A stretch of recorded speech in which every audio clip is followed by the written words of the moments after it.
Ma'am, you're muted.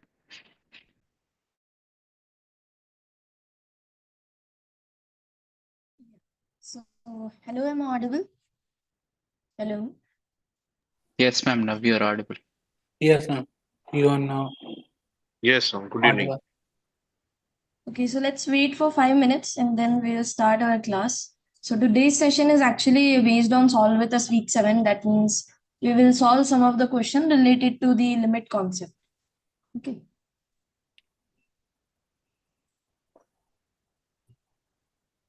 Ma'am, Yes, ma'am, Dipan. there are some doubts in trigonometry. In trigonometry. Okay, you Yes, can ma'am. ask. Ma'am, So what's your doubt? assignment number 7.2 from question number 5. No, ma'am, question number 4 and 5. Okay, so you have doubt in assignment.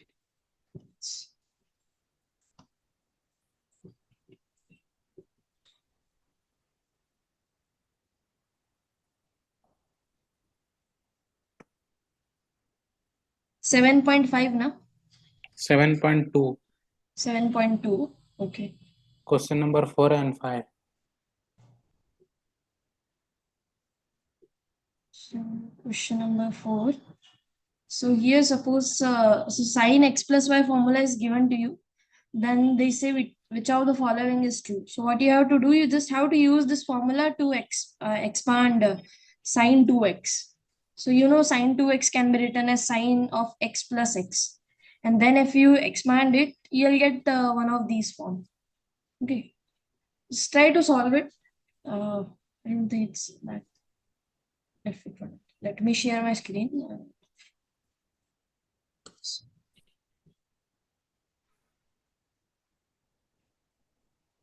This question, question number 4. Yes, ma'am. So here sin x plus y formula is given to you and some formula you have to derive. So what you can do, you can just change it to be sin 2x. This is same as sin x plus x. And then you write the formula in terms of sin and cos. So it will be like sin x cos x plus again cos x sin x. So it's equal to 2 times sin of x, sin x cos x, right? So similarly, you can find out the formula for sin 3x. And the same thing you have to do here also. So it's not that tough. Let's try and little bit computation is there. That's it. Fine. Okay, ma'am.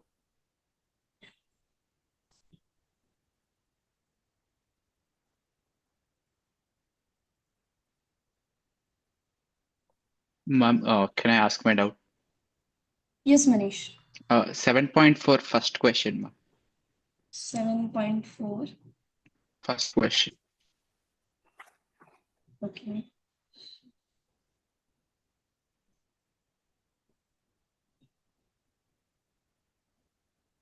So here consider the following function where R is a set of real number and a set of natural number.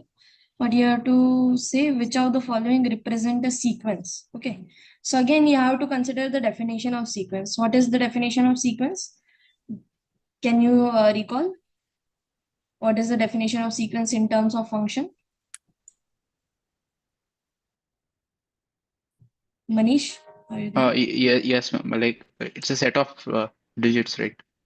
Yeah, so one definition is the set of digit and another one is that it's a function from natural number to any other set.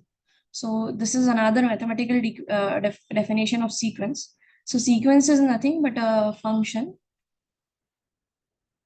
from from natural number to any set. Any set, you can take here any set. It's an integer. You at the end of the point you want to say. No, here you can take anything. You can take integer, you can take rationals, you can take real number. Doesn't matter what your codomain is, but the main thing is your domain should be natural number. Yeah, ma'am. That's the reason we can list out our sequence, right? A1, A2, A3, and so. This is nothing but the value of function at 1 and similarly at 2. And since we contain 0, so we start with A0. Now this will be value at x 0. Okay. So now I think you can Okay, ma'am. answer. Yes, Uh, ma'am. Yes, ma'am. Now, just give me 2 minutes. I will be back.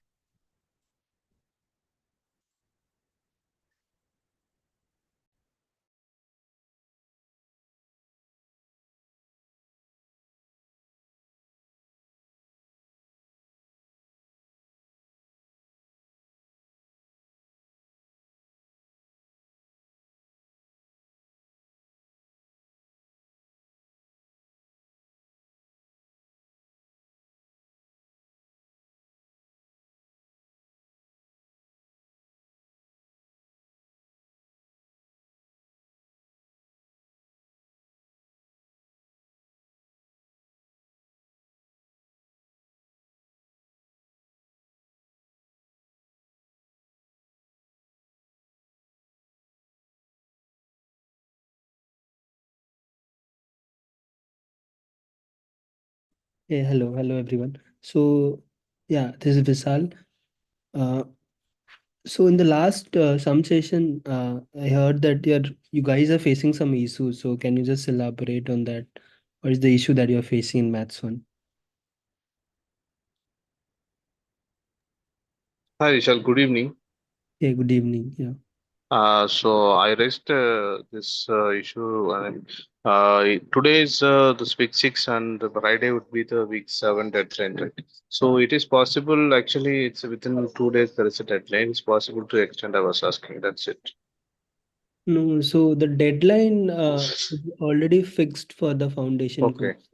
Yeah, so that Okay. can't be changed now because we already know that the quiz 2 is also approaching, and second is the quiz 2, and then 22nd will be the final quiz. So we don't have much time. If we'll extend it again, the week 6, 7, 8, let's for example, if I'm extending for week 7, again the week 7 and week 8 will collide, right? So because this videos and all has been released, I guess 2, 3 week back, right? But Uh, we have extended because of the quiz, not because of the quiz, because of the festival and all. Some of the dates has been extended for some days, and then now because we have extended for week 6, so week 6 and 7 both are almost on the similar dates, the deadline. So mhm. that's what happening, I guess, for all the courses, for all the foundation courses, even though for all the diploma courses also, the same thing is happening. But this time we have made the deadline in such a way, in considering all the festival and all, such that we can't extend the deadline as of now. It's fine. Actually, that's what she was also saying. It's fine. Yesterday it was clear. Thank you. Okay, okay. Any Mm. other things?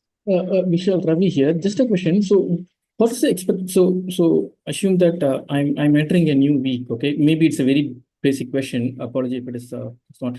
So, No problem. Yeah. there is a set of around like 4 to 5 hours of video for that week is there, and there is some tutorial and some exercise, right? Combined together, it will be roughly around like 8 to 10 hours of effort which we need to put, right? So before we attend your classes, either TA session or something, right? Because as of now, if you see, I think Friday or Saturday, that is week 8 summary class is there.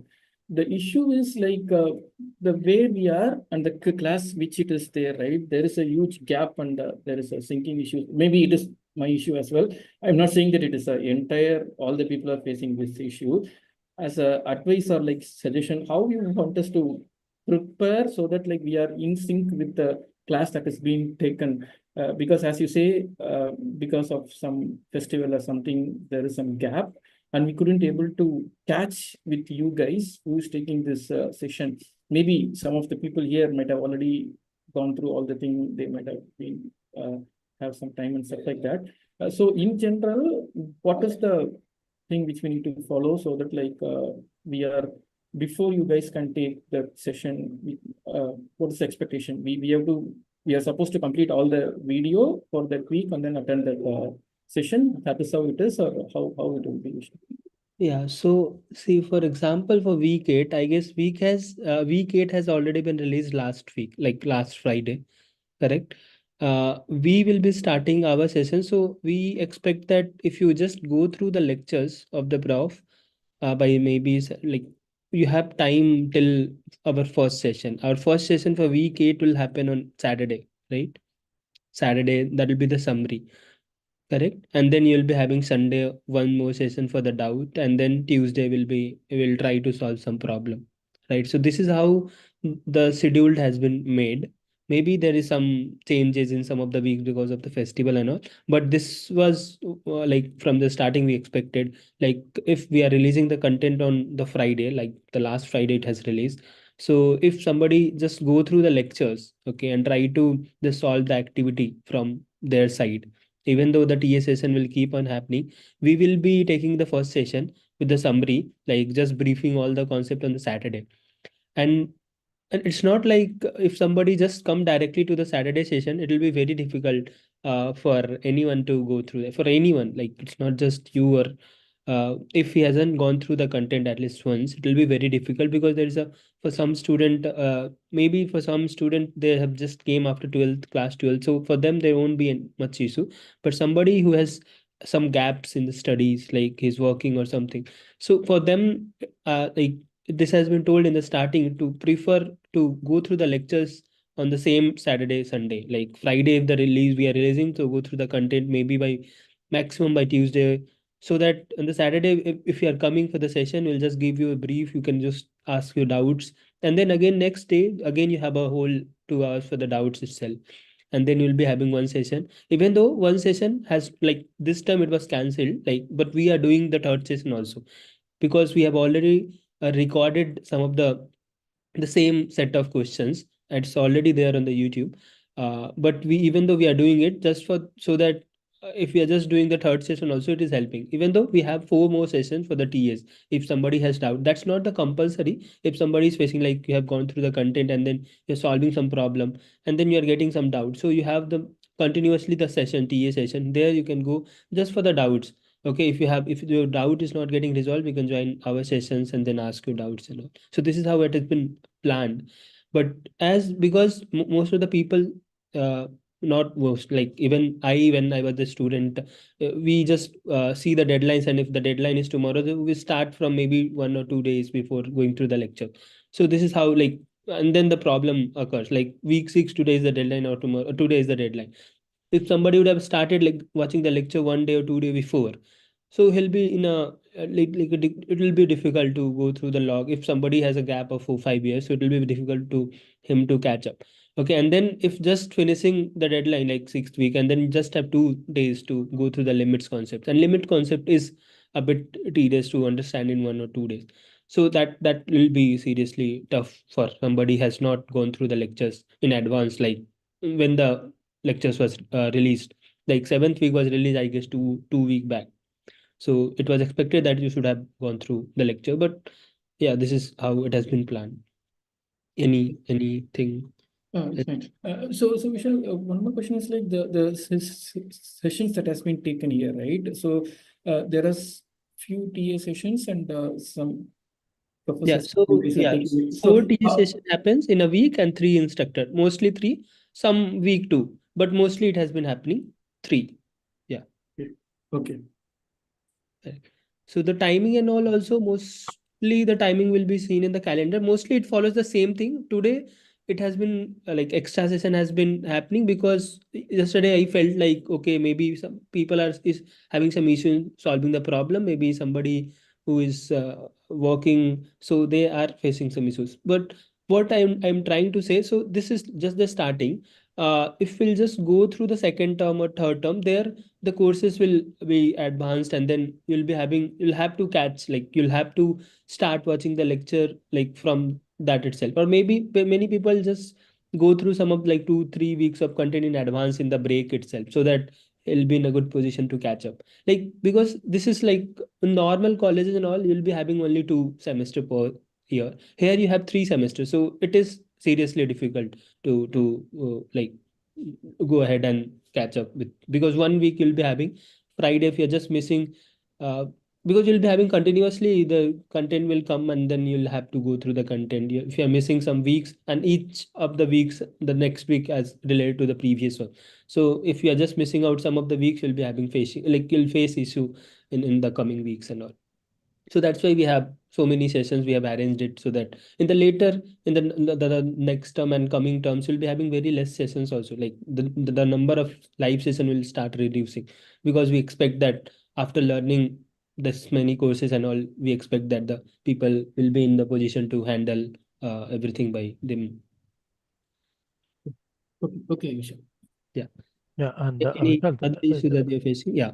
Yeah, go yeah, ahead. and with regard, I think this semester is, I think only in this semester we will have the situation because of the festival time and so on, am I right? Correct, Because correct. other semester we won't have the issue, if I'm right. See, that's the third semester. Mostly, it is like a very small semester as Yeah, compared to the first two one, like the Okay. first and the second one, because it started. It is like a 2.5, almost not even two. Like it's almost 2.5 month itself. But the other semester will go at least 3 or 3.5, something like that. So yeah, so the last semester is mostly it's shorter than compared to the first two. So the people face is issue in this semester.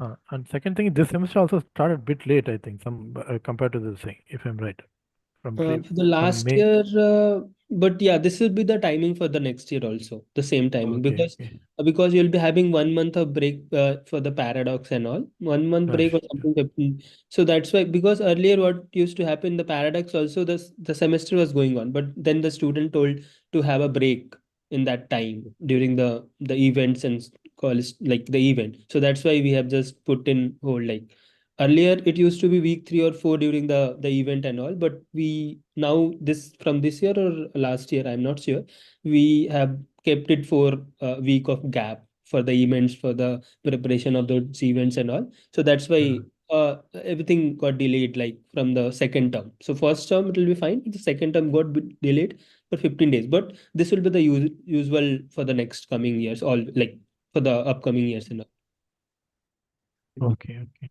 Yeah, but the Yeah, I timing, do understand. And because in the starting, yeah, you yeah. also mentioned in the coming semesters, the classes, I mean, the number of live sessions will go down, means obviously those will be new subjects, am I right? So, for example, only for Math 1 and Math 2, if you would think about it, I mean, are you talking about Math 1 and Math 2 Yes. also, it will be reduced, or your That's true. It will reduce, diploma like for, thing? like we are having 7 session altogether, so it will be lesser, maybe 5, because normal in the diploma where we have maths 2 and all, we have 2 instructor session and you'll be having TA session 3, so you'll be having 5.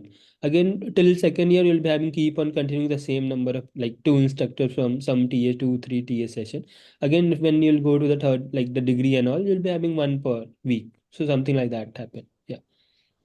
Oh, okay. Hmm. I was wondering when you said, because But people like who are if you like people, if people want some extras also, we can have some extra session.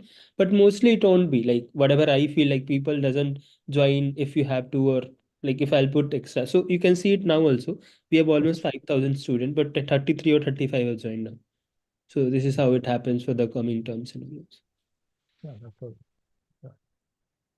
Okay, thank you. Because I was wondering, and as you also mentioned, like when we are talking about the deadlines, I think only till we also discussed earlier in one of the earlier session, only till week 8 we will have this issue, and after week 7 we have this issue. I think from week 8 things will become normal, right? Because week 6 we have extended the deadline. That's why Yeah. many of you felt like week 6 and 7 are almost in the same day. Again, if I'll extend the week 7, it will feel like week 7 and 8 again will collapse. So you'll feel like how come it has happening. So that is what. If you would have, we have not have considered the festival and all, week 6 deadline I guess was 1 week back itself. So but we have extended because of the festival, Diwali, Chhat Puja and all those festivals. So we have extended some. So it came almost on the similar day of week 6 and 7.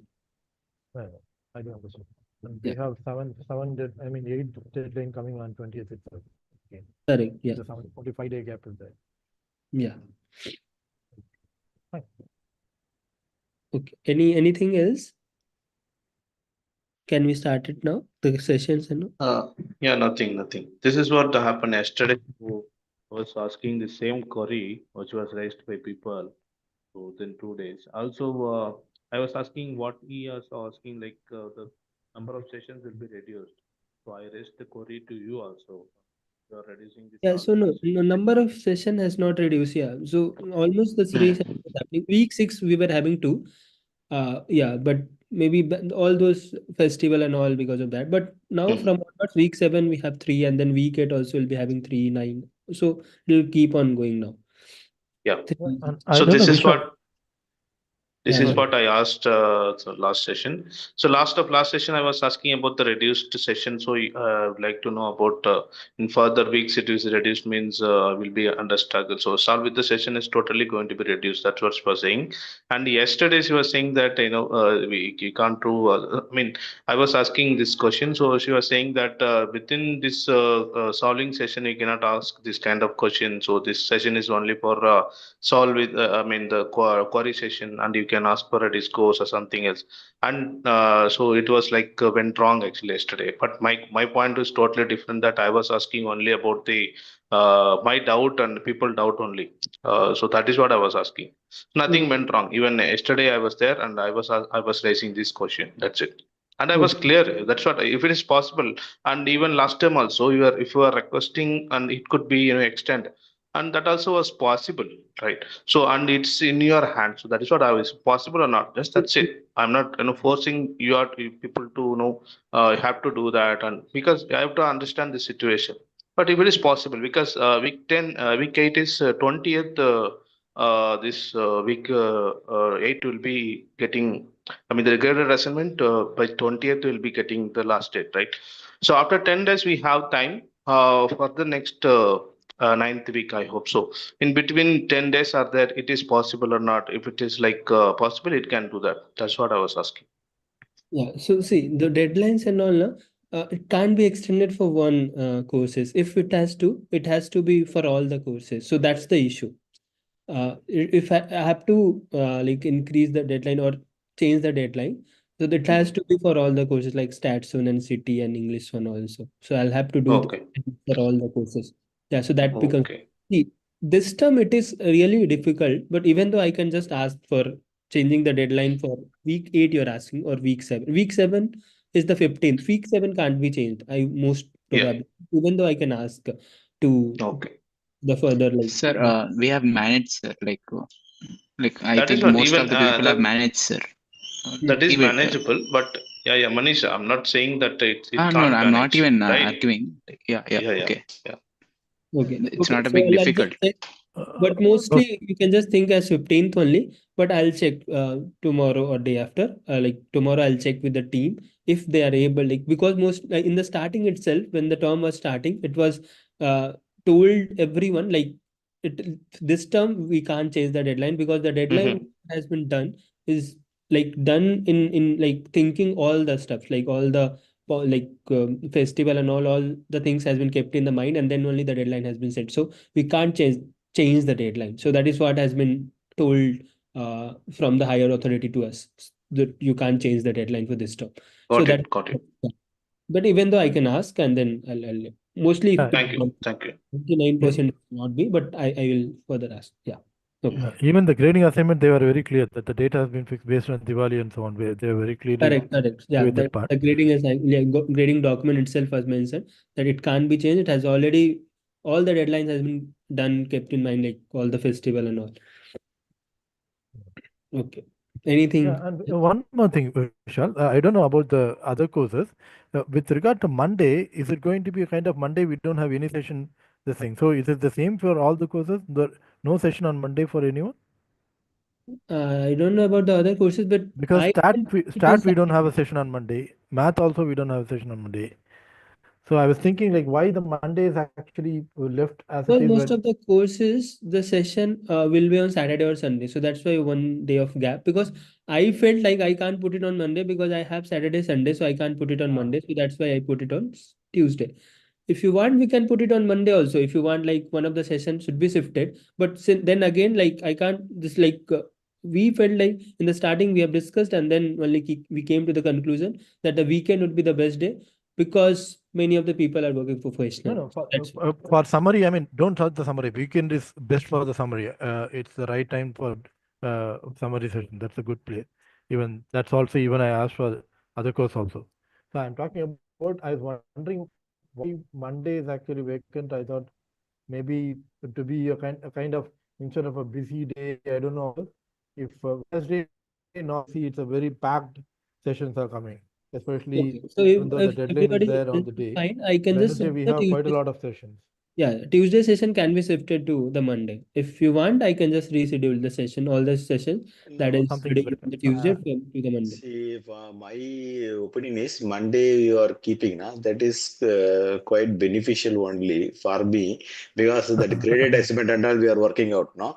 So then we have the time. Otherwise, we are engaged with the discussions, interactive discussions. Then we don't have the time.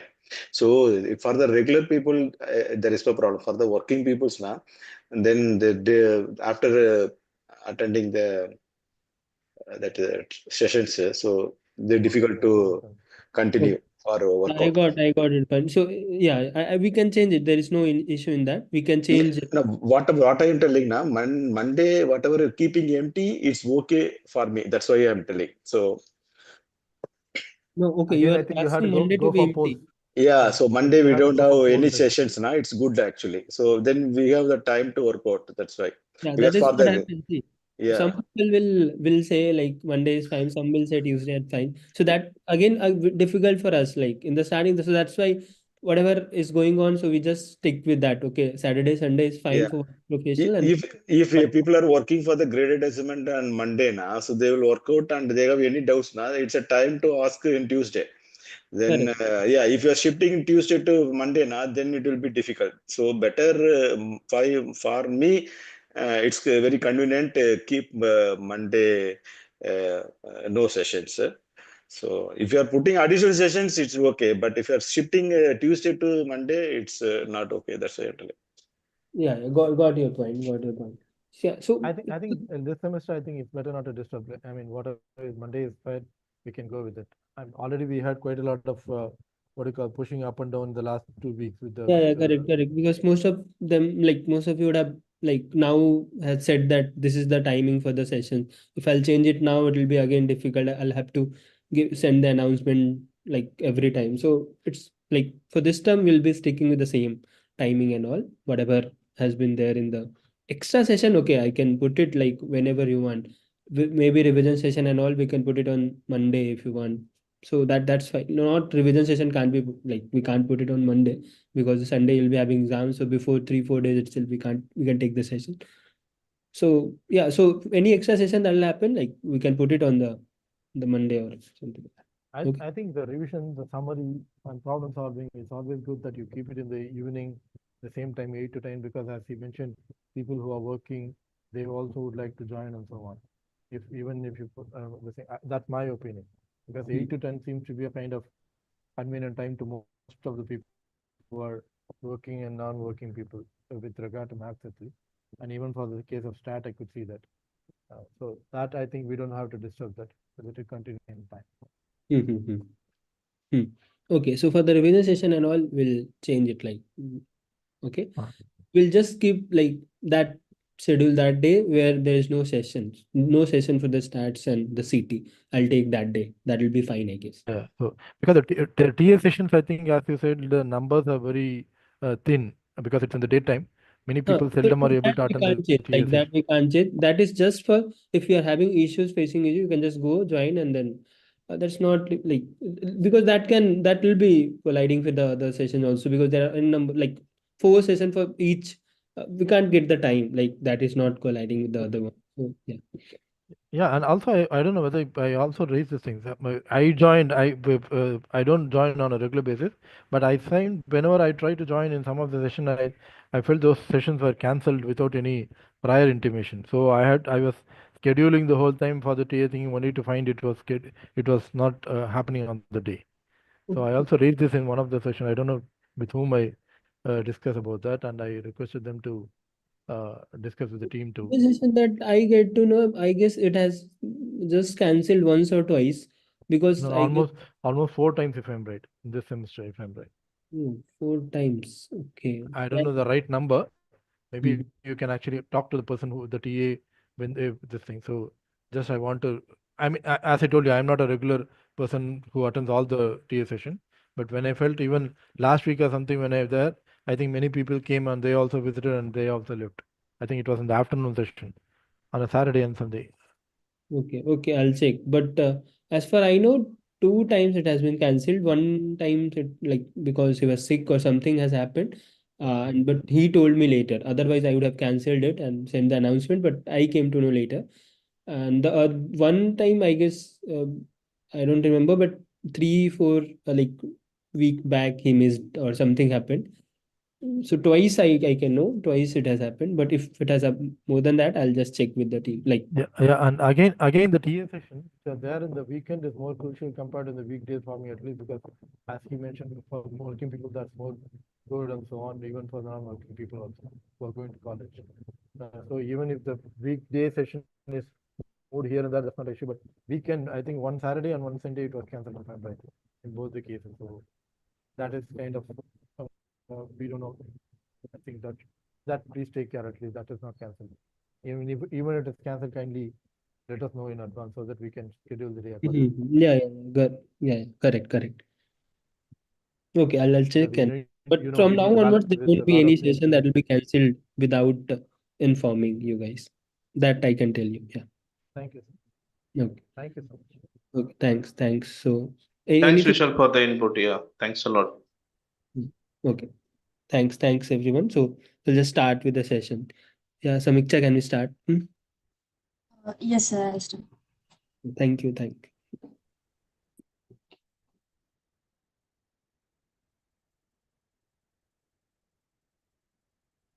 Okay, so let's try to solve some question. But before that, let's recall some of the facts about the limit of a sequence or limit of any function. So let's start with the definition of sequence. What is a sequence? So sequence, informally, if you want to say, then it's nothing but a list of numbers. Okay, so any list, you can think about that list to be as a sequence. But formally, mathematically, a sequence is nothing but a function from the set of natural number to any set. So this is the formal definition of sequence, that any function from the set of natural number to any set defines a sequence. Why it defines a sequence? Because if you have a function f from natural number to any sets, here the set can be anything, real number, rational number, integers. Okay, so then using this function, you can actually extract one list, and that list will be containing the image point. Image point means the value at the function value at 0, comma the function value at 1, comma the function value at 2, and so on, right? And this particular function values are also known to be the term of sequence, and they denoted by a script 0, a1, a2, and so on. So that's why we sometimes denote sequence just via listing the element. Sometimes we define sequence via the nth term expression, right? If you have a sequence an is equals to -1 to the power n, then you can easily understand what is this sequence is actually. So this is the nth term of the sequence. So using this formula, you can compute the first, second, third, fourth, and so many terms of the sequence. And the another representation of sequence is by giving some relation between an and an plus 1, right? That is recursion relation. So suppose I'll give some relation between an and an plus 1 in this fashion. So suppose an plus 1 is nothing but twice of an, and I fix one a naught to be equal to 3, right? So now using this information also, you can extract one sequence, and this is known to be the recursion relation between the sequence. So this all things have been covered in the theory part. Now let's recall some of the facts quickly, and then we go to the we will solve some of the questions related to the sequence. So here the main point is these facts, these theorem. So what does this theorem says? It says that if we have a sequence A and B, and that sequence is converging to A and sequence Bn is converging to B, then with the help of these two sequences, we can actually evaluate so many sequences. If other sequences are defined in the some arithmetic relation is there between an and bn, that means an plus bn or an minus bn, and so. So it says that, so suppose an is a sequence and en is converging to a, bn is a sequence and bn is converging to b, and these are your hypothesis condition, and this thing first you assume and then conclude something. Because I think we saw some example where an plus bn actually converges, but neither an nor bn converges, right? So I think we already see this question. So the question was, suppose an plus bn converges, then does AN converge? So this is one question. And another one will be, does BN converge? This is another question. So we observe that it is not possible. The answer is no. Because you can simply take two sequences, AN and BN, in this fashion. So suppose AN is 1, -1, 1, -1, and so on. And BN is equals to -1, 1, -1, 1, and so on. So if you compute the AN plus BN sequence, it's nothing but the whole constant 0 sequence. And this is a convergent sequence, but here neither AN nor BN converges. So that's why this hypothesis condition is somewhat important to us. So if AN and BN converges, then only we can conclude this these all points. Okay.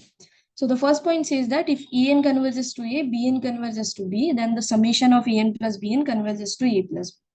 The second one says that the constant multiple will converges to C times A. Same with the subtraction, same for the multiplication. And using this, we know that a polynomial is nothing but combination of all these operations, right? So if you have a polynomial in X, it's nothing but simply, let's take it to be something else in place of A.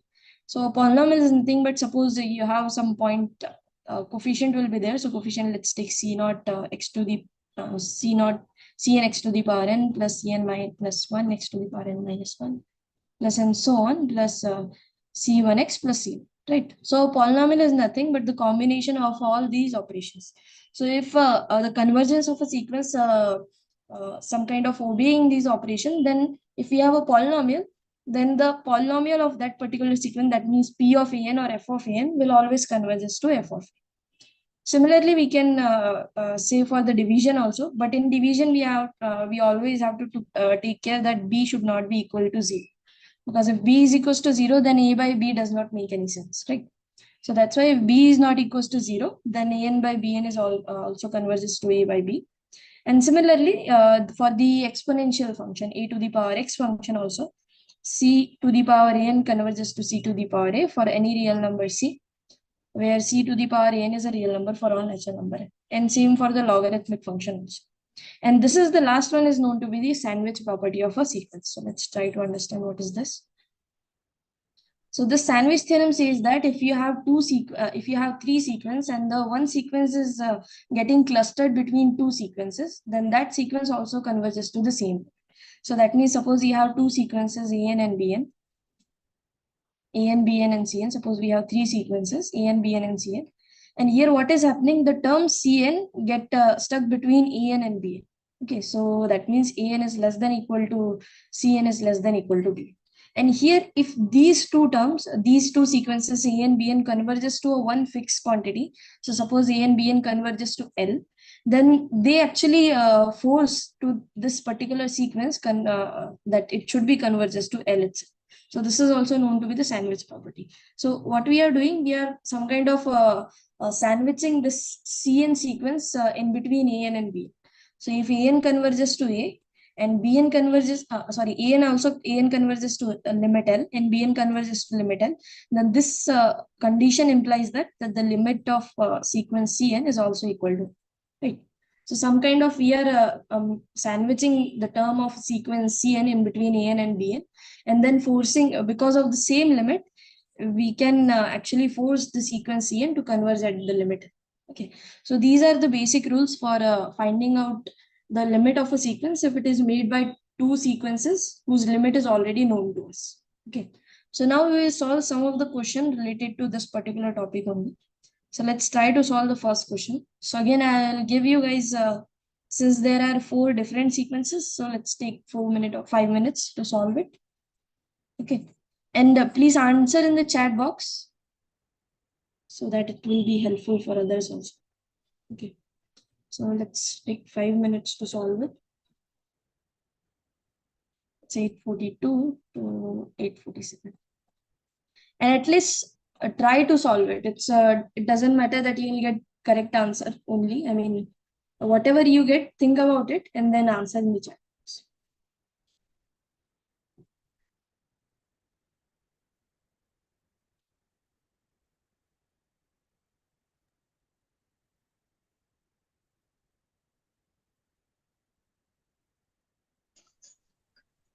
Ma'am, could I ask a doubt? Yeah, sure. Ma'am, before you have explained about we can create a sequence. You have created a sequence that a naught equal to 3, and could you once again explain what was that? Like, could you give a proper, neatly example? Means which recursion relation? You're asking for recursion? Yes, ma'am. Yeah. So actually, what happened? We can give a description for sequence using the relation between an and minus one or an plus one. So what I say is that if I consider a sequence with this relation, that an plus 1 is equals to twice of an, and with a fixed quantity for a naught, because I have to start at some point, right? Here a naught is unknown to us, but if I give some fixed quantity to a naught, so let's take a naught to be 3, then using this information, we can construct a sequence. How? So the first term of sequence is a naught, which is equals to 3. Now, what is this? What will be the second term? That will be a1. And a1 is nothing but if here in place of n, if you put 0, then you'll get that a1 is nothing but twice of a0. So that means it's nothing but twice of a0, which is twice of 3, that means 6. Similarly, you can calculate a2. So a2 is twice of a1, so that means 12, and so on. So in this fashion, you can actually construct a sequence. Is that fine? Yes, ma'am. Understood. So, ma'am, if you say convergence, right? So, with an example, like, can you please explain that what is that exact convergence thing is, ma'am? Convergence of this sequence? Yeah, yes, ma'am. So see, I think the sequence is not convergent because you can observe that the value of term is actually rapidly growing, and if you change the representation of this sequence, so this is nothing but an plus 1 is nothing but 2 to the power. So we can actually construct a different representation of nth term. So nth term is nothing but 2 to the power n times 3. Because here what is happening? A naught is 3 into 2 to the power 0. A1 is 2 to the power 1 into 3. A2 is actually 2 square into 3. So this is the nth term representation for this sequence. An is equals to 2 to the power n into 3. And we know that as n approaches to infinity, this term 2 to the power n will also approach to infinity, right? So that means the limit of sequence here, limit of an is nothing but infinity. So that means it's a divergent sequence, not convergent. Right? Okay, okay, okay.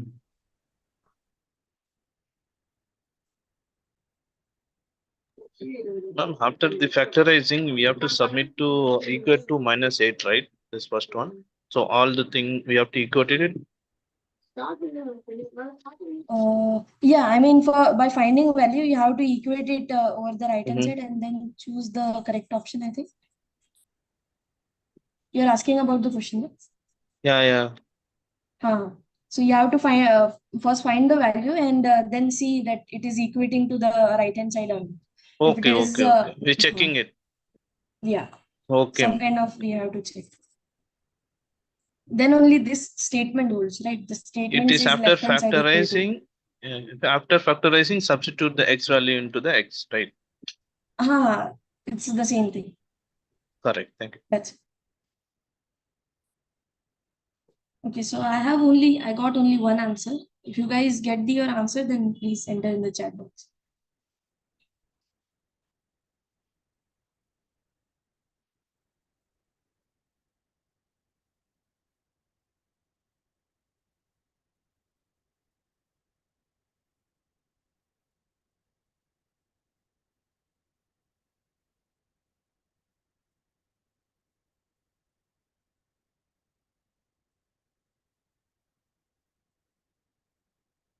Time is over, but let's go up to 8:50.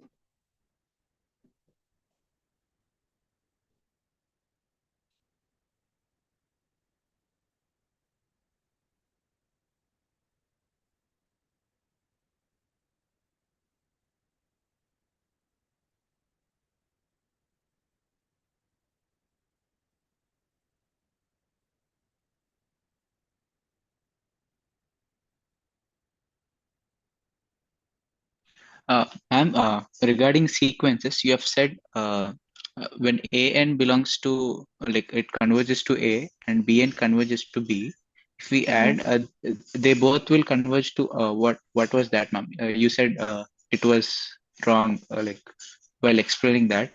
No, if a plus b belongs to one limit, it need not be required. Yeah, that one important statement you have written. Hypothesis. So what That I one. was saying that if you The if you last option lose question, this please. assumption,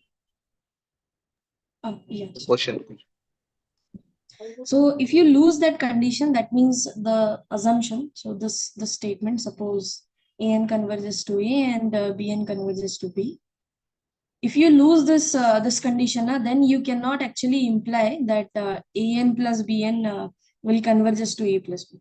So I was telling that it is important to say that an plus bn converges to a plus b to have this two limits. And it's only possible in this particular way. So that means if you know an converges to a, bn converges to b, then only you can imply an plus bn converges to a plus b.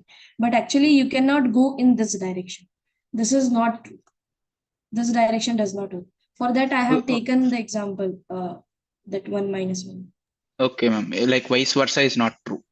Vice versa is not true. Only one direction is true. Understood. Thank you.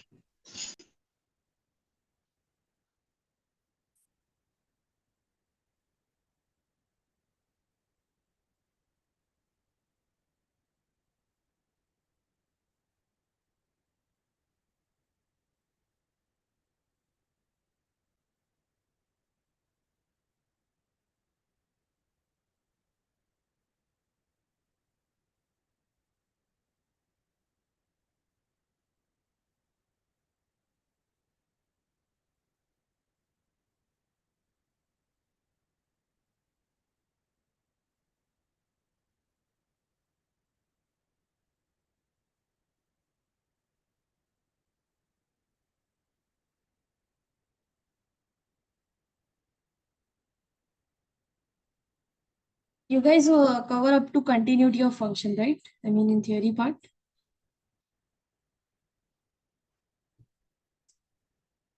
So,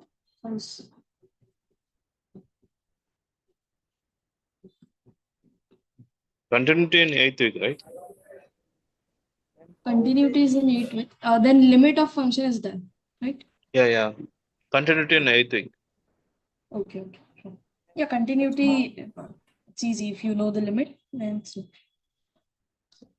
let's try to, yes, Aditya.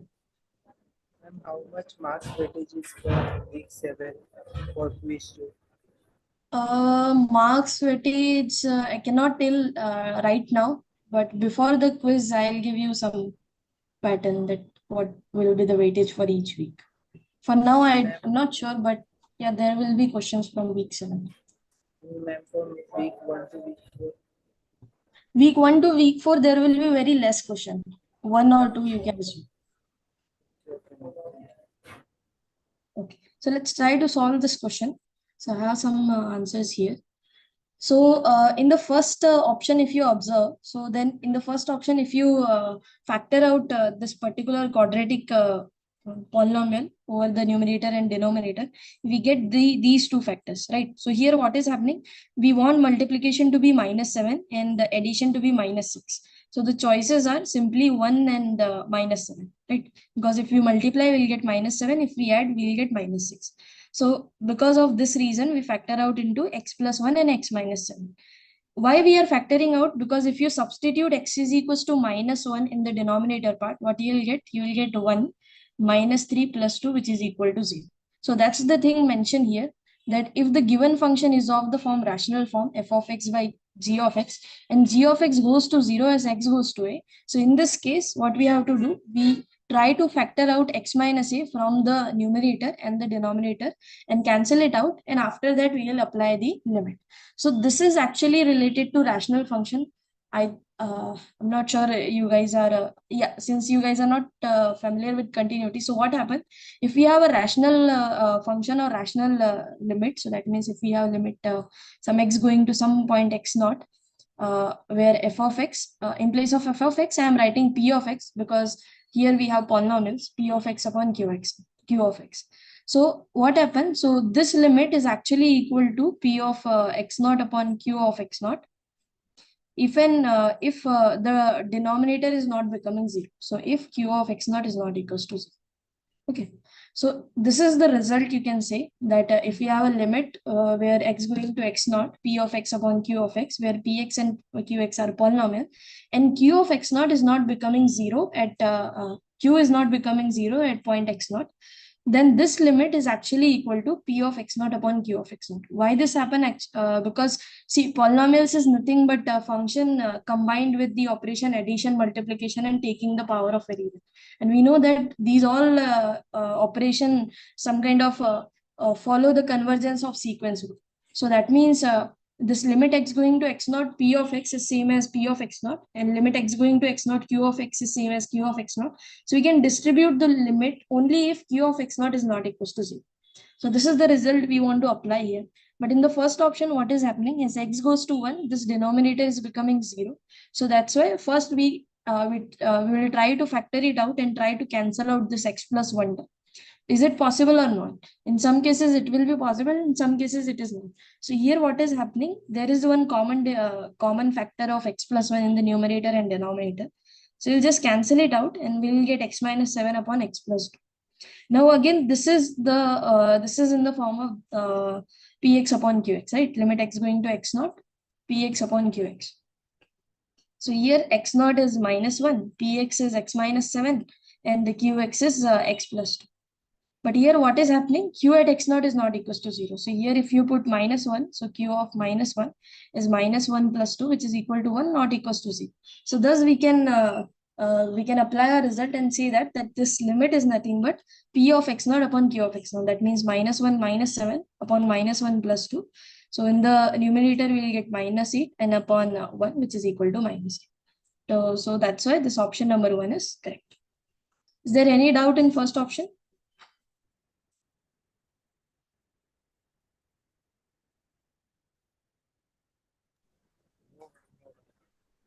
Anything which is not Ma'am, clear? can't we use L hospital rule? L hospital rule also you can use. Yeah, that's also correct.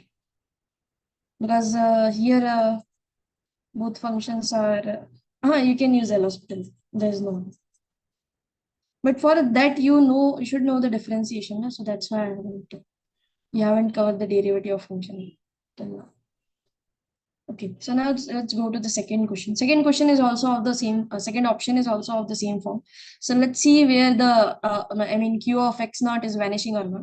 So here, this is your Q of x. So here, if you put x is equals to 0, 0, then Q of 0 is nothing but 0 plus 0 plus 2, which is not equal to 0. So that means here you can directly compute the limit by just substituting the values. Okay. So if you substitute the value x is equals to 0, what we get? So in the numerator part, we will get minus 7. In the denominator part, we will get 2. So the limit is minus 7 by 2. Minus 7 by 2, not equal to 8. So that's why this option is not correct.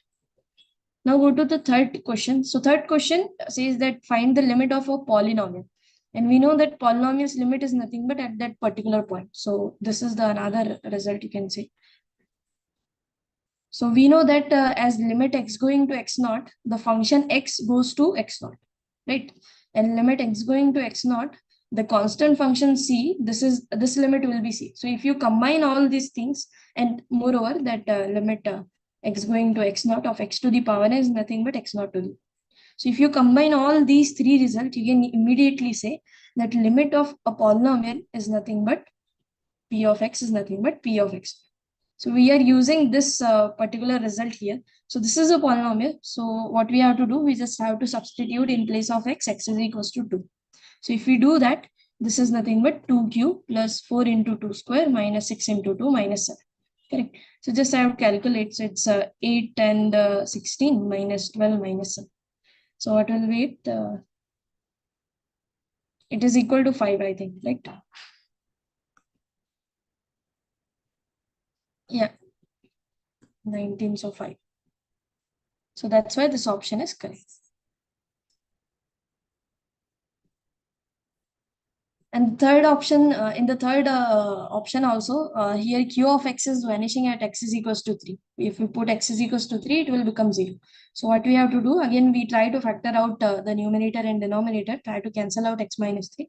And if we factor it out, this x square minus 6x plus 9, so it's nothing but x minus 3 the whole square. And we cancel it out, we'll just get one polynomial. So the limit is nothing but 0, which is not equal to 1. So that's why this option is not. Okay. Is there any doubt in this particular question?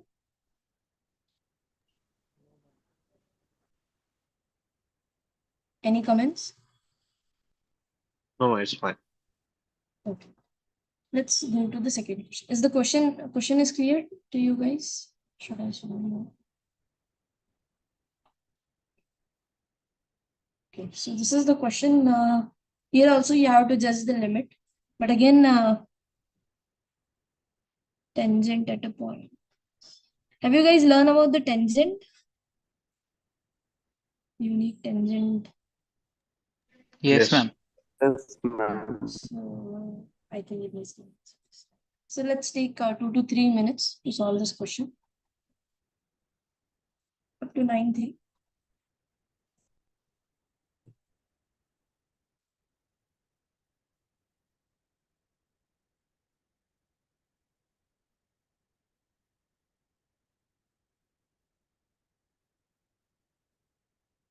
Just observe the graph, how if you approach to a point from the left hand side and right hand side, where the value of function is going.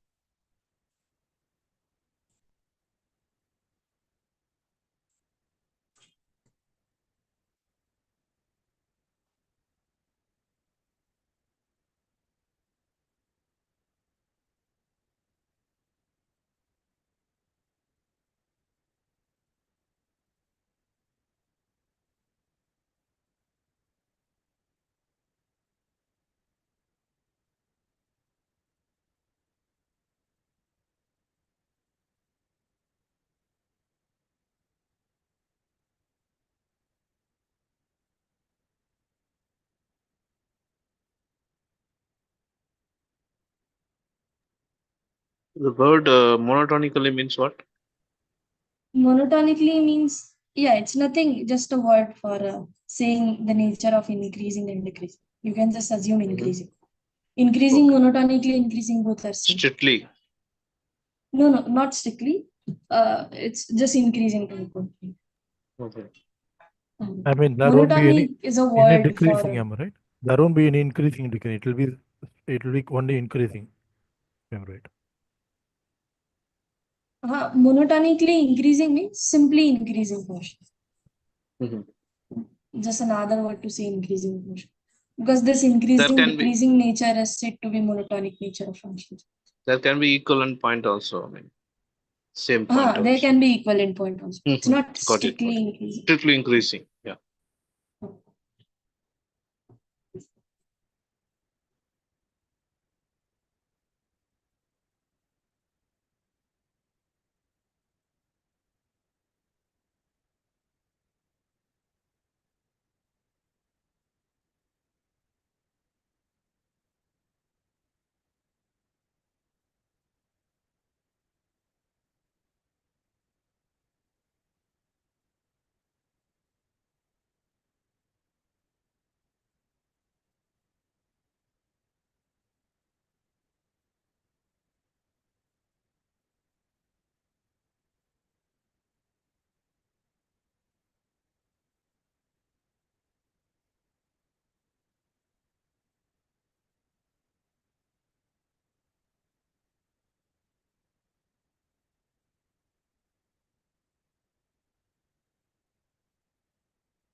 Okay, so let's solve this question. I think it's This question is just by observing the graph you can answer.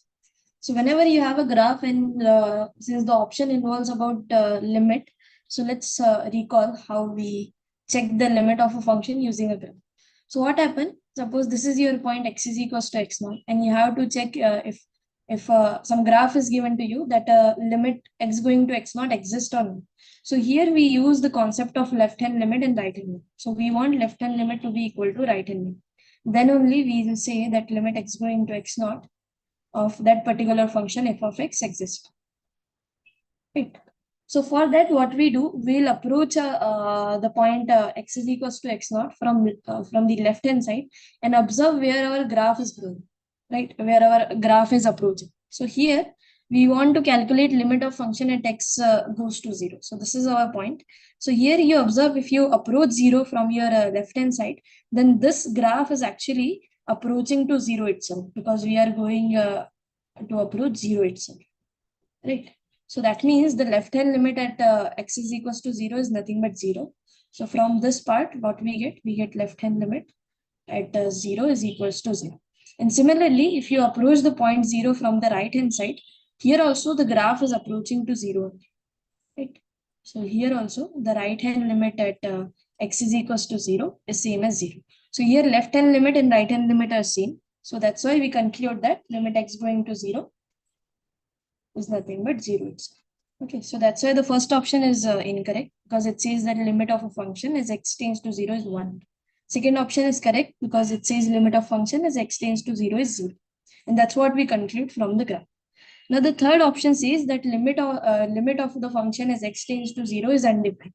So when a limit is undefined, undefined means either left hand limit is not equal to right hand limit or the limit is being infinity or growing toward plus infinity or minus infinity. So here none of the scenario is happening. So that's also this option is incorrect. Now let's go to fourth option. So fourth option says that there is a unique tangent at a point x is equals to pi, but not at a point x is equals to minus pi. So a tangent is roughly you can understand by a line which touches a graph exactly at one point. So here if you observe the point x is equals to pi and x is equals to minus pi.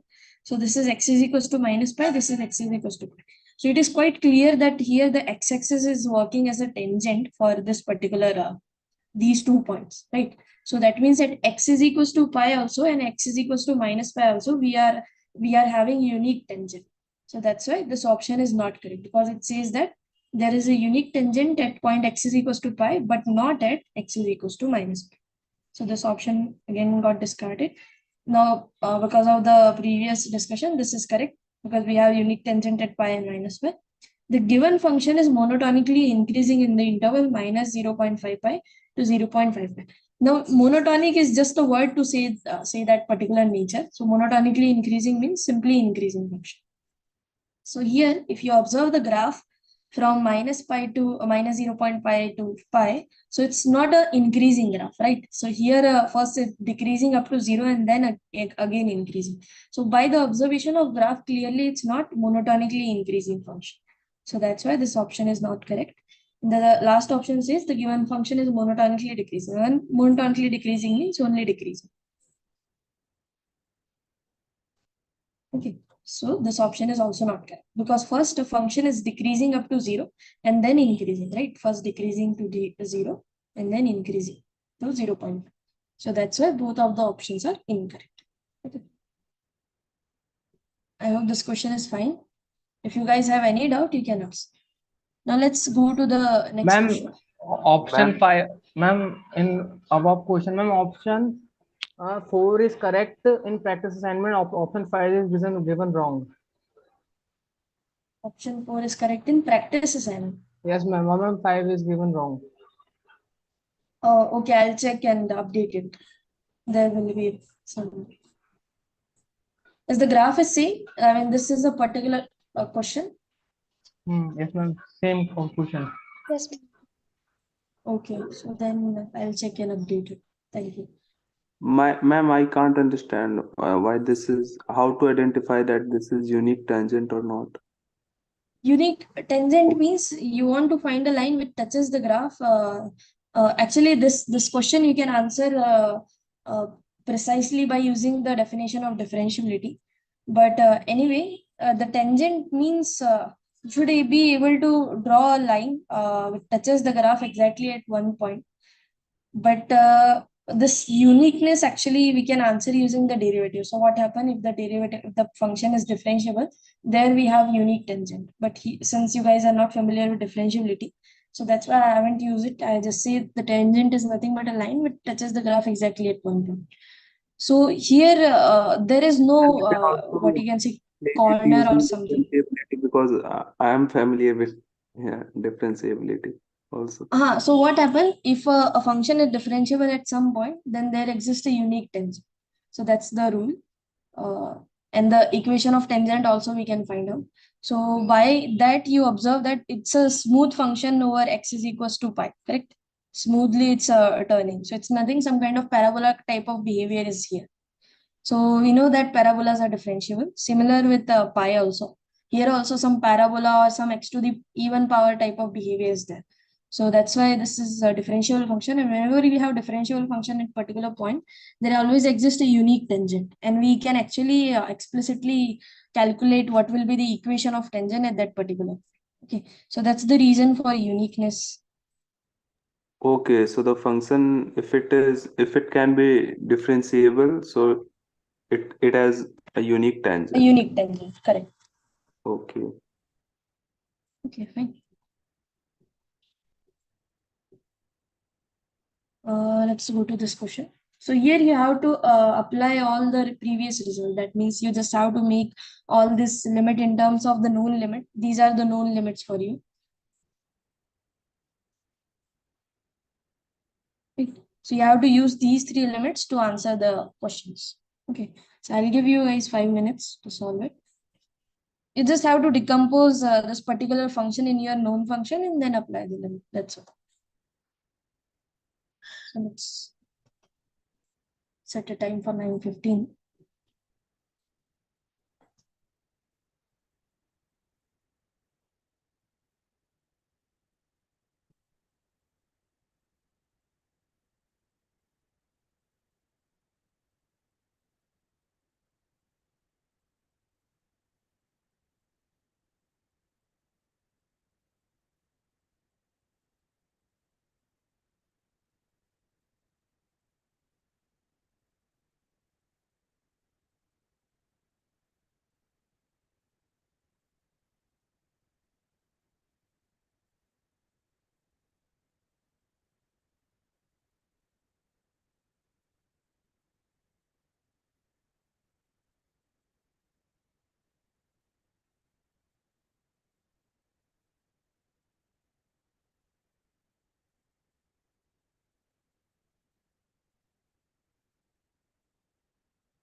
This is an MSQ, not an MCQ. Okay.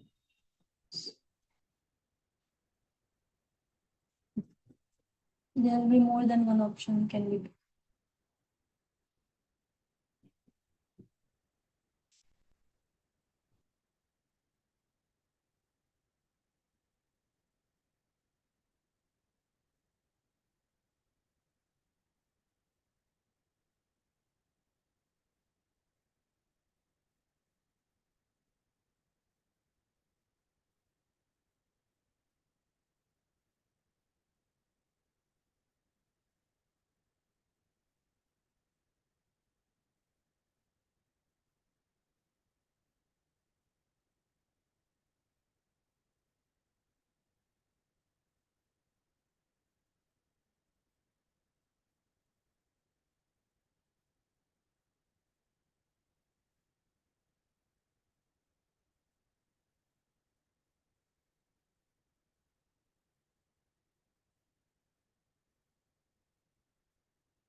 Okay, so let's try to solve it.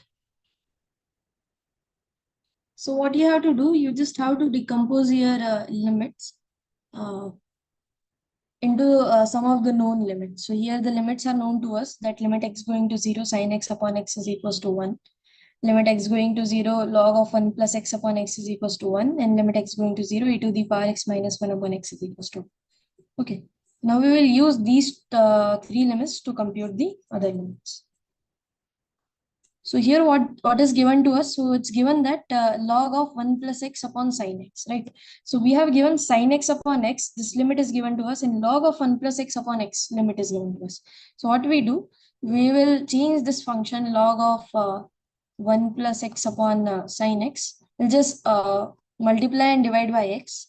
So it is log of 1 plus x into x upon sin x into x. Now this x will keep with the log 1 plus x, and this x will take into the numerator and form it sin x upon x. So this is same as log of 1 plus x upon x, and the whole upon sin x upon x.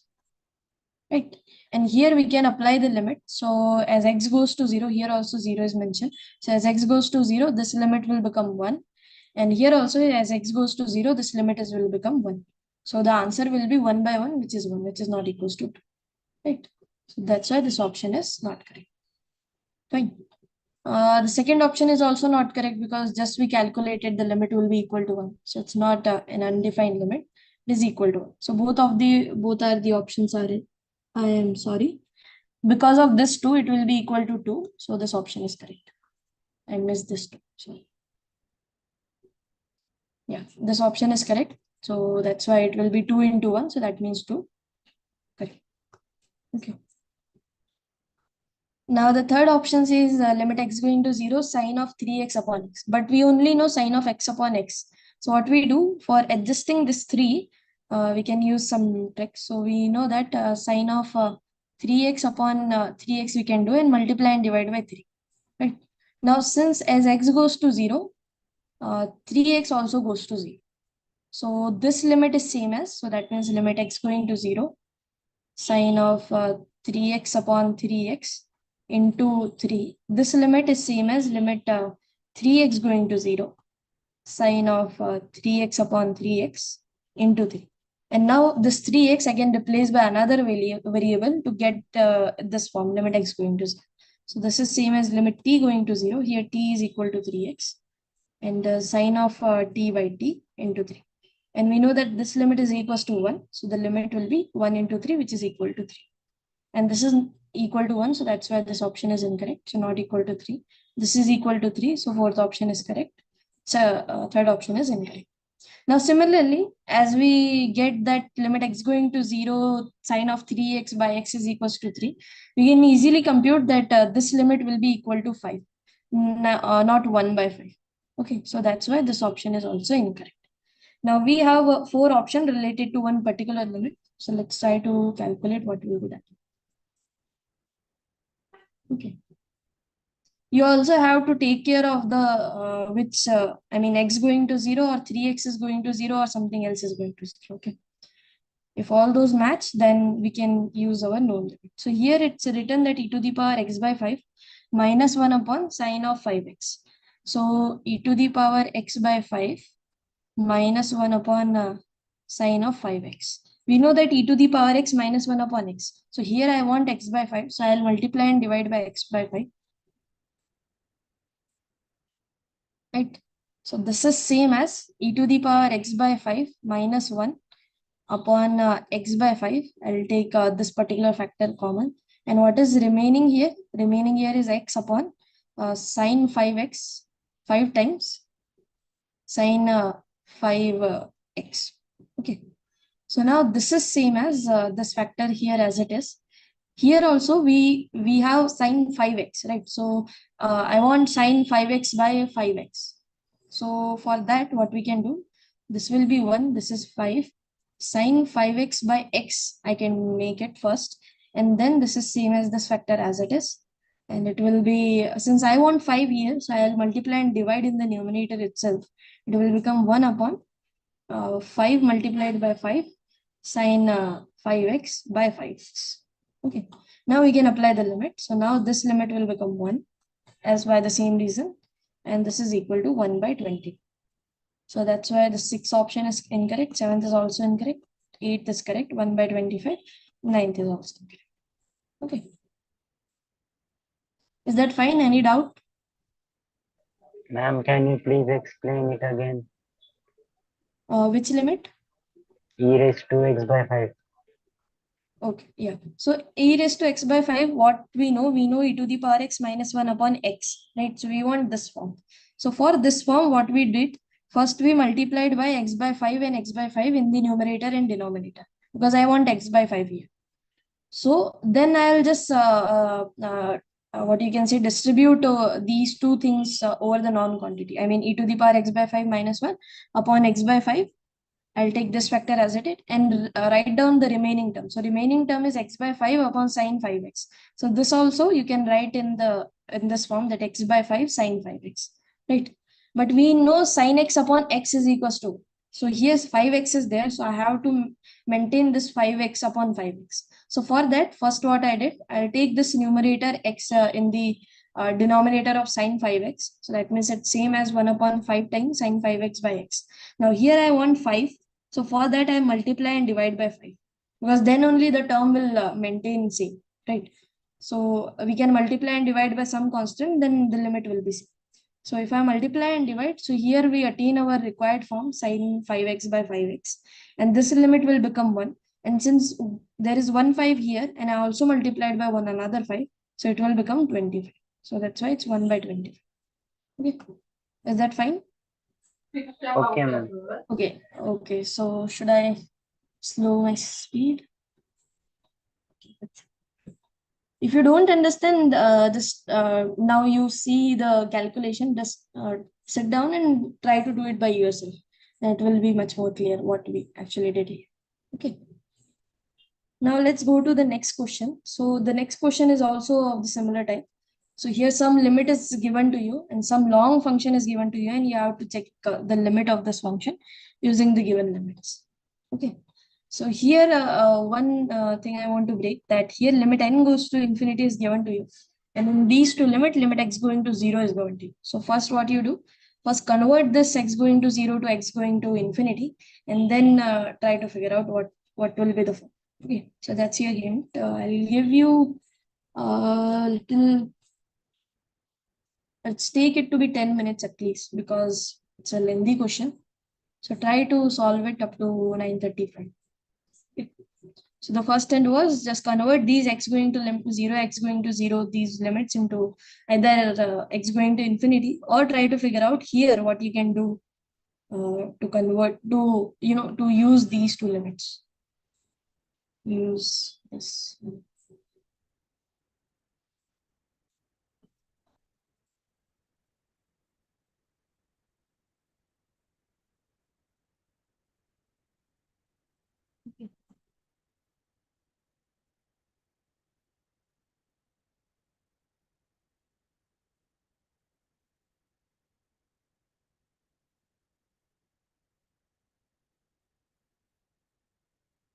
And this is e, and then this function is different. Okay, I mean it is e, and then the nth root of n factorial, and the c and n factorial are different.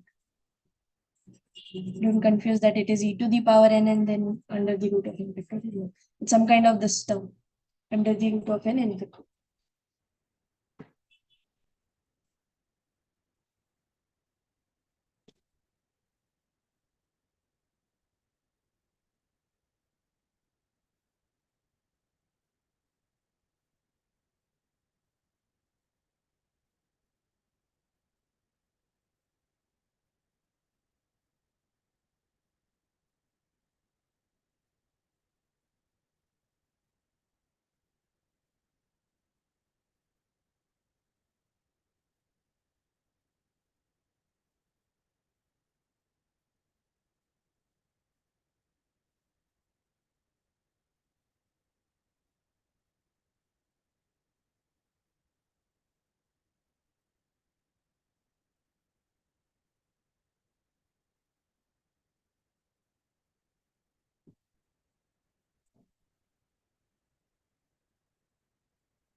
This is this a new question or you guys already solved in some practice or activity assignment? Have you guys already seen this question somewhere? I think this question is in graded assignment. But Graded not yet assignment solved, of- ma'am. I have solved it. Oh, is this a question of graded assignment of week 7? Yes, Not ma'am. exactly, the value will be different. A little bit Little values are different. different. Yeah. Yeah. Um,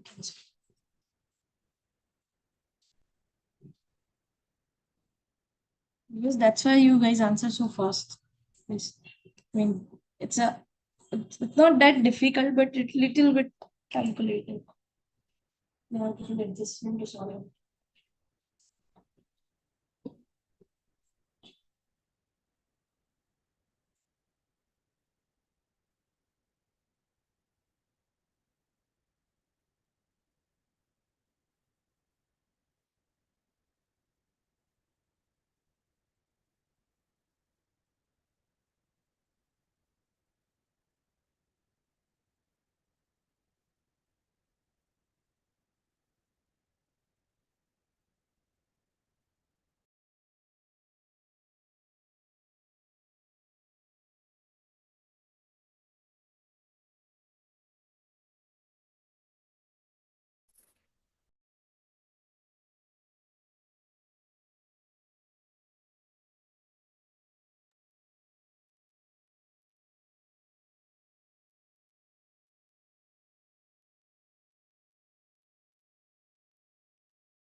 Ma'am, could you discuss? Yeah, let's discuss this question. So here you just have to do some adjustment so that you will get the same limit. And first thing is, since the ask limit is in form of n goes to infinity, and here two limits are given in form of x goes to 0. So first we convert these limits in form of n goes to infinity, and then we can apply. So what I mean that you just have to observe that this thing that as x goes to 0, this 1 by x will go to infinity, right? So if you use these two relation, what will happen? So this limit will change into limit x goes to infinity log of 1 plus 1 by x upon 1 by x, right? So that's how limit changes as we as if we want to change into x goes to infinity into x goes to minus infinity. Sorry, as x goes to 0 to x goes to infinity. So here is the solution. So I'll just go through it, because if I try to write it down, it will become a mess, right? So first thing is what we did. So we have 4 limits. Here are the 4 limits, and we want to use them. So first we try to achieve these forms, whatever form is written over here. So that means log of 1 plus x upon x, e to the power x minus 1 upon x. All these form we try to achieve and then apply the limit. So the first step is achieving the first form here. So here log of 1 plus 6 by n is written, and we want log of 1 plus 6 by n by 6 by n, right? That's the thing, 1 plus x by x. So for that, what we do, we'll multiply and divide by 6 by n. So if you divide by 6 by n, this factor will be here, and multiply by 6 by n, so 6 by n will be here. Now in the second part here e to the power 1 by n minus 1 is given to us, and the required form is e to the power x minus 1 upon x. So here also we convert it into e to the power 1 by n minus 1 upon 1 by n. So again we will multiply and divide by 1 by n. So here we multiplied and divide by 1 by n. In the denominator factor you observe, so here one factor is here, so which is this one. This is under the root of 2 pi. In place of x we have n. So 2 pi n to the whole power 1 by n is here. But the two things are missing. One is this x, and another one is this x factorial to the power 1 by x. So we multiply and divide by these two things. That means n and n factorial to the power 1 by n. So n is taken here from the multiplication. So 1 by n will be remain. And here n factorial to the power 1 by n taken in the denominator. So n factorial to the power 1 by n will remain here. Okay. So that's how we come from one step ahead. Now we try to again, now we will multiply by this particular function n factorial to the power 1 by n in these two terms. Okay, so if you multiply here, then what happens? So if you multiply this n factorial to the power 1 by n in this factor, so here it will come and n factorial to the power 1 by n. But this thing we can take it into denominator, right? So that means here n is there. So we can take n upon under the root of n factorial, nth root of n factorial, because we have this particular limit. This particular limit we have, which says that x by under the root of, x root of x factorial. So what we did, we just multiply it by, we just take this this factor inside our bracket and take it into the denominator. So it will become n upon nth root of n factorial. Okay. Now this particular term nth root of n factorial also get multiplied by this because of this minus over here also. So here if you multiply it, it will become in the numerator part nth root of n factorial, and because of this n, we have this n here. And in the denominator, if you observe, then we have the same term here also. That means nth root of n factorial, and this n is remaining. So that's why we get the same term in the numerator and denominator. So thus we can cancel it out, right? So here we have our required form. Now what we have to do, we just have to observe that if we take x is equals to 1 by n, then as n goes to infinity, x goes to 0. So we just have to make these changes. So in place of 1 by n, wherever we see 1 by n, we replace it by x. So that means this limit n goes to infinity will become x goes to 0. Log of 1 plus 6 by n will become log of 1 plus 6x, and 6 by n will become 6 times x. Because here we are assuming 1 by n is equals to x. Why we are doing that? Because the limit are given in form of x goes to 0. but we want it to be n goes to infinity form. So we want to convert n goes to infinity form into x goes to 0. Okay, so that's why I use one substitution here. Now here also we have the same, but in the fourth limit we have x goes to infinity, so we won't change it. We'll let this thing as it is. So it will become 6 upon limit n goes to infinity n upon nth root of n factorial, right? Because 6 is a constant, so whatever limit we'll apply, it doesn't matter. It will remain as 6 only. So only limit will get applicable over this term, which is limit n goes to infinity n upon nth root of n factorial. Now let's come to this particular guy. So here also we have 1 by n. So, and we know the limit is in the form of x goes to 0. So here also we use our substitution that x is equals to 1 by n and change our limit from n goes to infinity to x goes to 0. Okay, so it will become x goes to 0, e to the power, since 1 by n is there, so it will become e to the power x, and minus 1 will become minus 1 upon x. Okay, so because 1 by n is there, so it will become x. So this limit we have evaluated. I mean, we can evaluate it by a given form. Now in the numerator, we have the required form here also, n in the multiplication and under the root of 2n pi upon n factorial to the power 1 by n, which is same as this limit. Okay, so I'll just append limit here and multiply it by 1 because these two terms get cancelled out. I'll just calculate the limit. So this limit will become 1. So it will become e multiplied by 1 into this is 6 as it is. This limit will become e.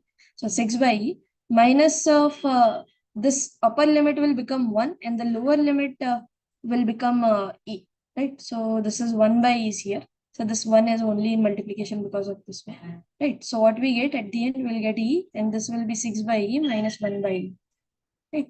And if you solve it, it will become 5 because e and e will get cancel out. 6 minus 1 will become 5. So this is the explanation of this particular question. Any step which you guys don't understand or seems to be? Ma'am, out of this question, in the starting you have said to convert it to extending to infinity. So what I've done for log of 1 plus x by x, I've done L hospital and substituted infinity, ma'am. Oh, so you have did L hospital rule. So I think Yes, you ma'am. can do L hospital rule. You can Then do I'm L hospital rule because then I'm getting 0 infinity as by the value. infinity. Is it right, ma'am? You are getting 0 as the value. I don't think so. Because see, if you do L hospital, so that means for this, what L hospital rule you apply over where? Here? Here? Limit n goes to infinity. This is log of 1 plus 1 by n upon 1 by n. You applied L hospital rule? No, ma'am. No, ma'am. For x is equal to 0, I applied L hospital, then I substituted the limit. Yeah, I've done 1 by 1 plus x. Then I did it to infinity. Then I get 1 by infinity. So I'll be getting infinity, right? Sorry, 0. No, now you don't have to further decompose it. It will become limit x goes to 0, 1 upon 1 plus x. Because of this one, the limit will become 1. Here again, you don't have to apply. I mean, you apply L hospital rule twice or only once. Because if you apply once, then we reach up to this form, 1 upon 1 plus x, and in the denominator, Yes, ma'am. we'll get 1. Correct. Now, you cannot apply again L hospital rule because it says that you can apply only if you have 0 by 0 form and infinity by infinity. So here you cannot apply again. So it's Yes, just a ma'am. polynomial, right? Till there, So, I have applied there. And then I did. What did I do? Is I substituted x is equal to infinity. no, that's the you don't have to substitute because here x going to 0 is there. So you just have to substitute x goes to 0. Oh, okay, ma'am. Okay. Any other doubt over this particular question? Ma'am, I'm having a doubt in the limit only. The last limit or like the general limit. Limit extends to infinity x by root over x factorial in the power of x. Yes, ma'am. If it is in the reverse, like denominator is numerator and numerator is denominator, then can we say it is 1 by e, the value? Yeah, we can say it 1 by. Okay, that's it. Ma'am, we can do it with different ways. Like the first root under n factorial, we can convert into 1 by e and e cut गया तो फिर बहुत तरीके से बन सकता है ma'am ये मैंने दूसरे तरीके से हाँ बनाया है। हाँ correct. There are so many ways, whatever you prefer. ऐसा जरूरी नहीं है कि इसी सीक्वेंस में जाना चाहिए. What ever you type first, do the changes and solve. It depends to person, whatever he wants. But the answer should be 5. Okay, so let's go to the next and last question. Hello, ma'am. Yes, Shweta. Ma'am, please go above the same discussion. Hmm. Someone is saying that if we are taking uh, x factor, that inverse of 1 by e, that is something. Yeah. So in that case, limit will not change. No, so actually what he says, what will be this limit? Limit x going to infinity, this x root of x factorial upon x. So this is same as limit x going to infinity of 1 upon x upon x root of this thing, right? And we can distribute limit over numerator and denominator. So in the numerator, we have 1, which is constant. So it will remain as it is. And here, if you apply the limit, it will become limit x goes to infinity, x upon the x root of x factorial. And this is equal to 1 by e. So limit will change, but it will be equal to 1 by e in place of. Okay, ma'am. Thank you. Ma'am, I'm having a query. Yeah. Ma'am, what would be the value of log of 1 plus x by x at infinity, ma'am? Like if x tends to infinity, if we change it. Then it will be equal to 0. Because then infinity by infinity form, you can apply L'Hospital rule. And as you said, that limit you computed, that it will be equal to 0. So yeah, correct. It is equal to 0. It is equal to 0 only, right? Okay. Ha. Okay, so let's go to this question, last one. So I'll give you just 4 minutes. I guess it's not that tough. So try to read it and solve it. So I'll give you 5 minutes. Let's take it to be 5 minutes. Please answer in the chat box and try to answer. At least try to guess. If you are not sure, just try to make a rough guess. If you are having any difficulty there. Hello, ma'am. At least answer. Yes. I have a problem, doubt regarding admission. I have paid the fees on November 6th, but yet I have not got any official mail ID and ID card for which I have to submit statistics weekly activity, and I can't submit that. Okay, so can you give me your email ID? Whatever email ID you have given to supporting, because I'll Yes, go and ma'am. check with them. Yes, and ma'am, let I you can know. do. Yeah, And where just to give? put it into chat box. Okay, ma'am. And do I I'll have try to to put the talk with password them. also? No, don't need a password. Just mention your email ID. They can open your. Yeah, one thing you can do, you can mention your full name, whatever name you given there, and email ID, whatever you have given there. Okay, Okay, ma'am. name and email. And we can look at your profile.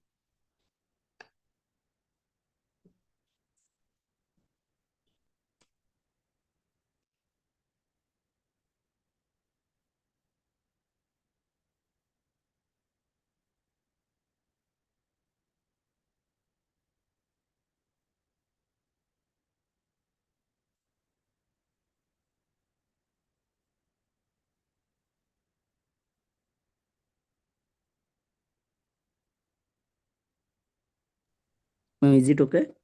I have given. Please check it once. No, actually, I haven't get. Please, I mean, I think you are sending to someone else, maybe. Send it to co-host, or my name is there. Send it to that, because I'm not getting your name or email. Now I get.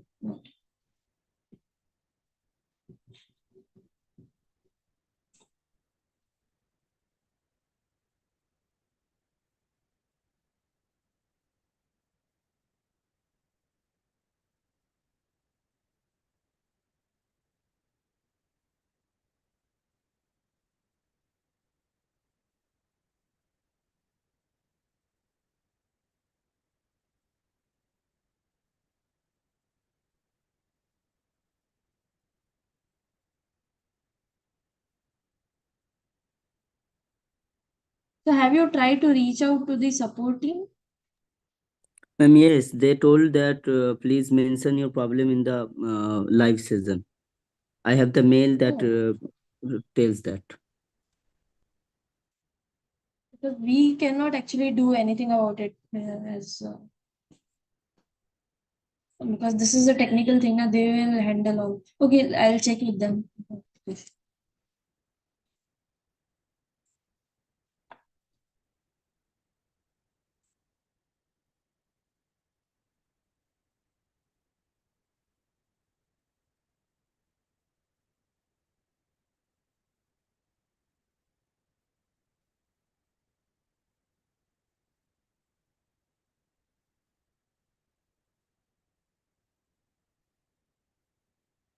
This is also an MSQ. There will be more than one option. Check it.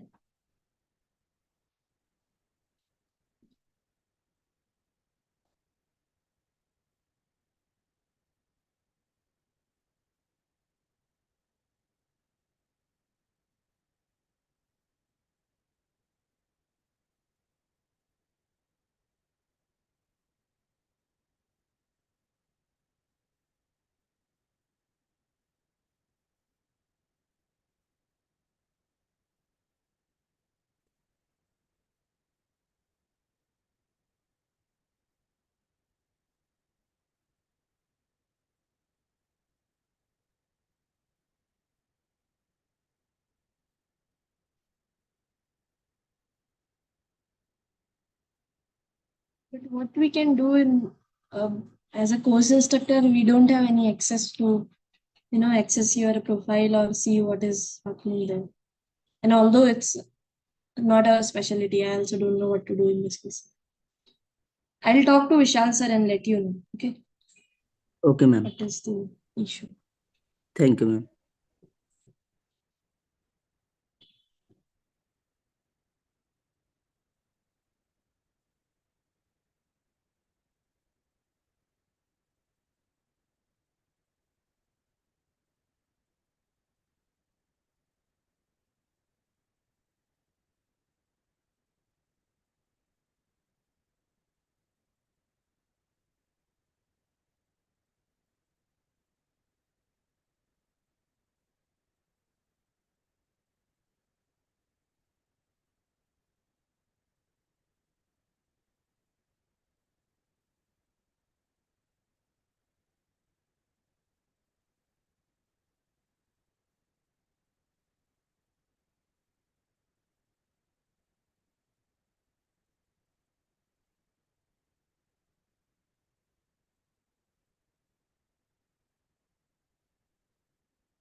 So, shall we discuss this or you guys want to do that? I have only one answer so far.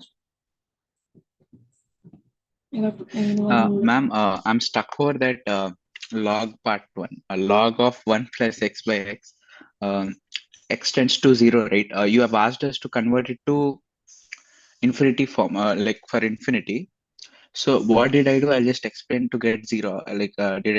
What did I do is I just changed the x value to, no. I just changed the limit of x tends to infinity and I did the same thing.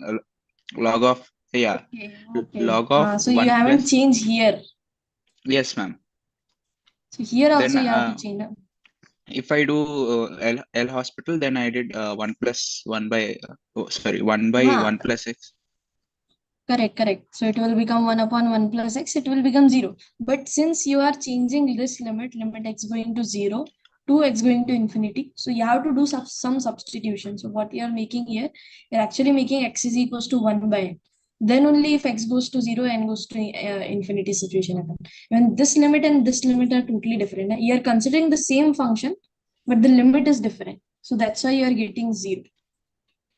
Ma'am, did I do this correct differentiation for 1 by x? Like, can we or is it should be x power one, No, your minus 1? differentiation is correct. Your differentiation is correct. It will be equal to 1 upon 1 plus x, and this x will become 1. So ultimately it will become 1 upon 1 plus x. So all steps are clear, but since you are jumping from limit x going to 0 to x going to infinity with the same function, that's the thing here. As you change your limit, you have to make some changes in your function too.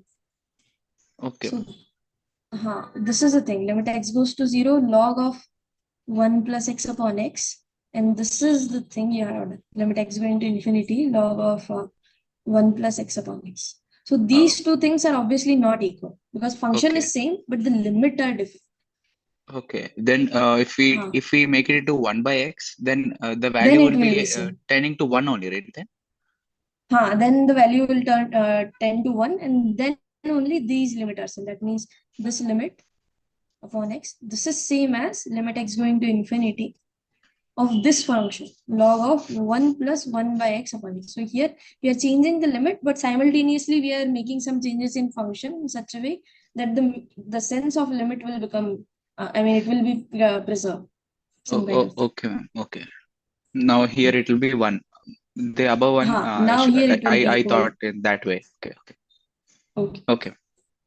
Right.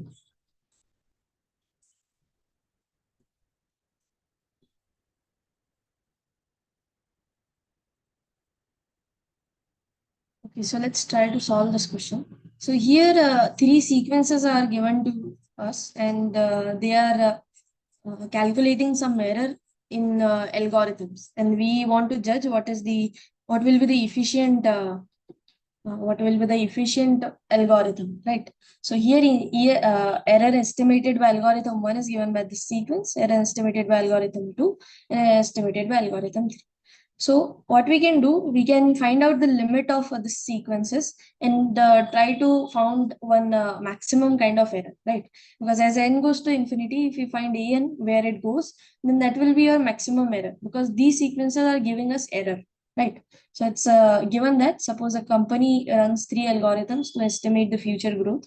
Suppose the error is estimated by error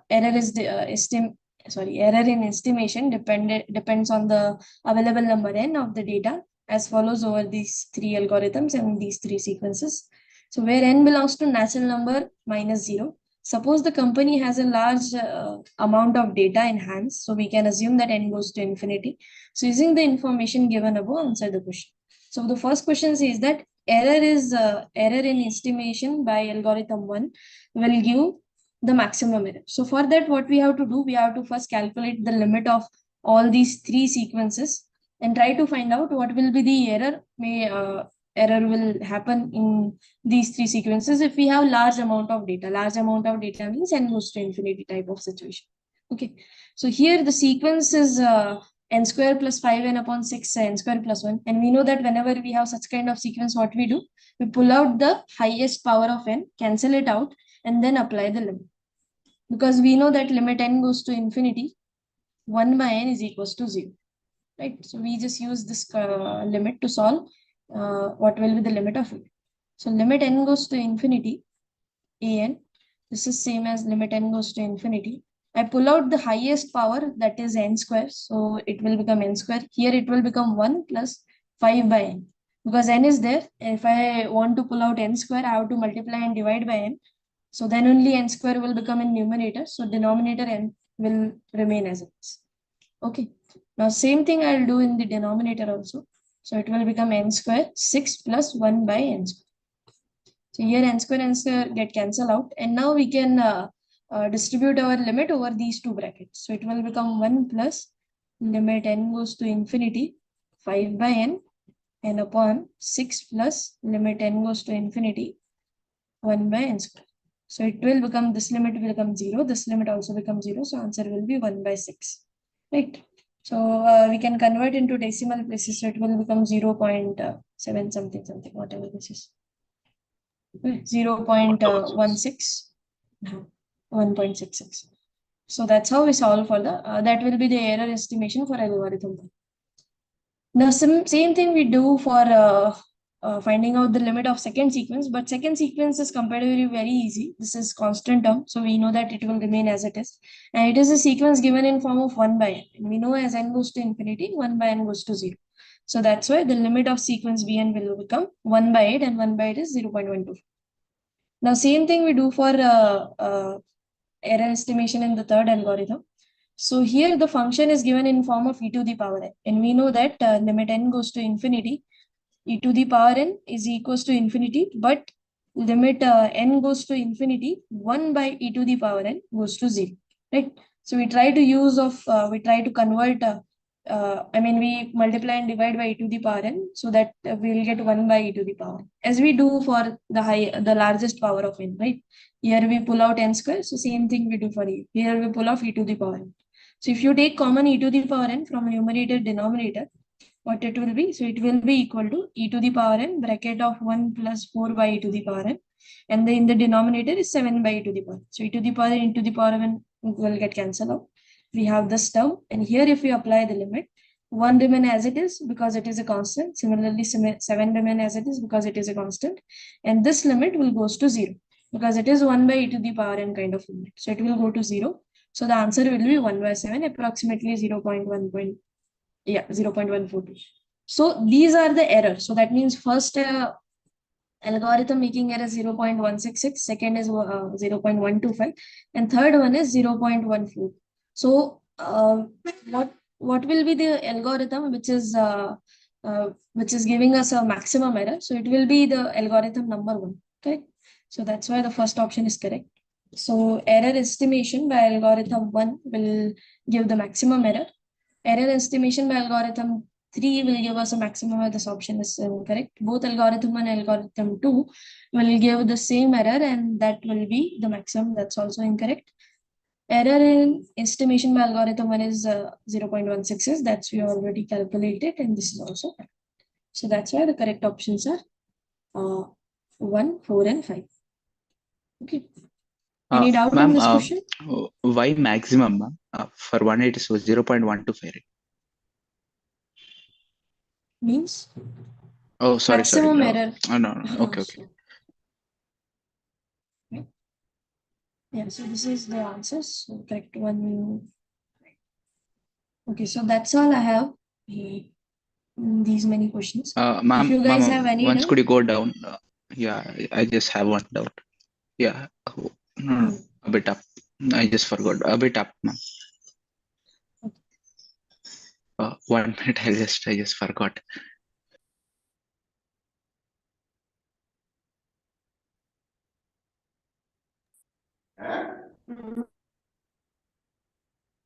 Ma'am, hello. Okay, so yes, ma'am. Can we do? I did L hospital for first algorithm.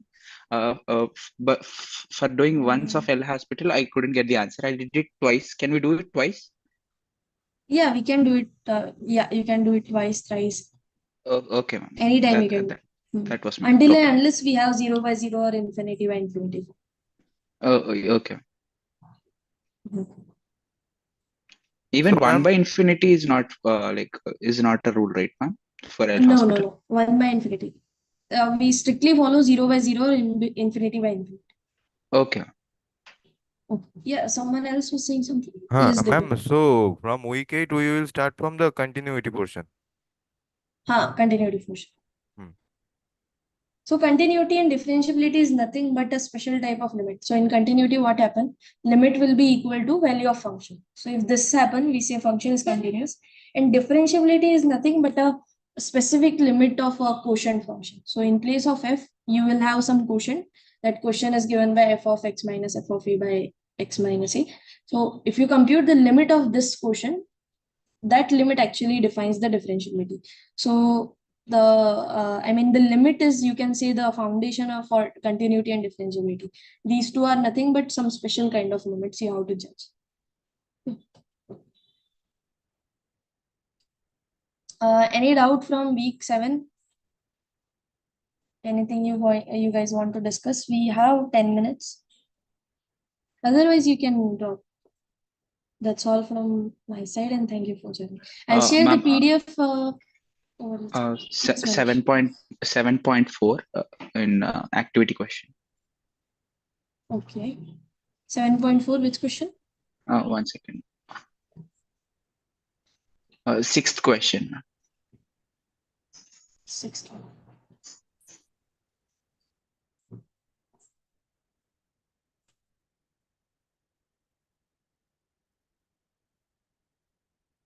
This one?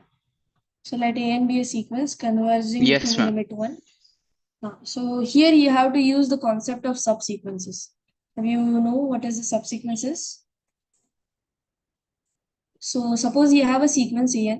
So the sequence is nothing. I mean, we can list out by terms, right?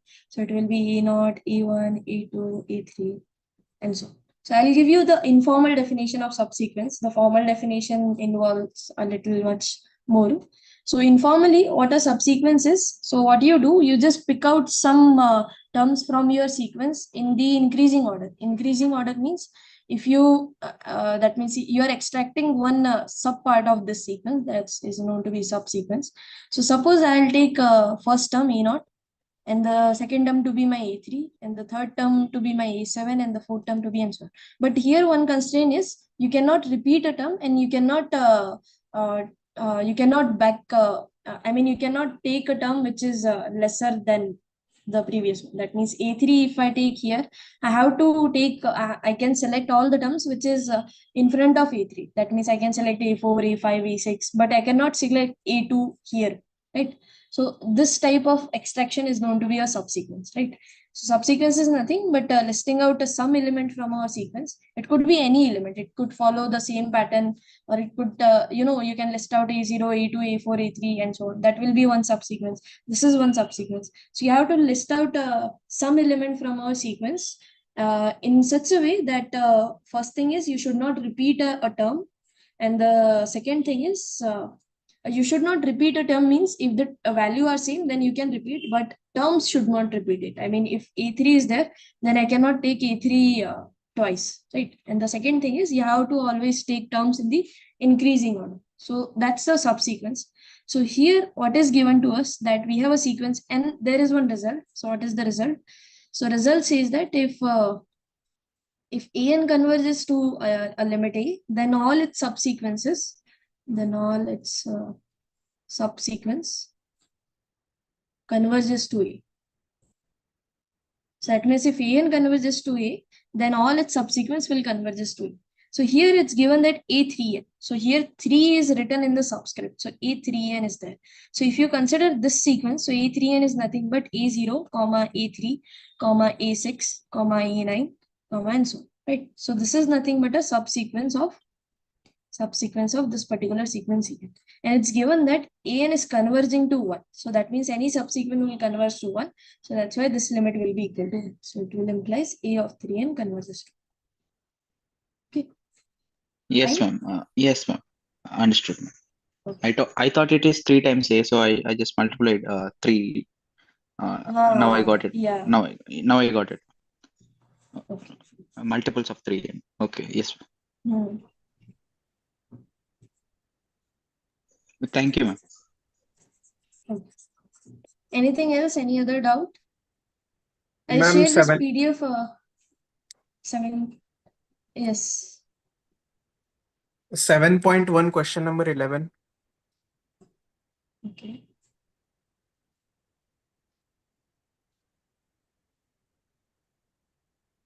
So 7.1.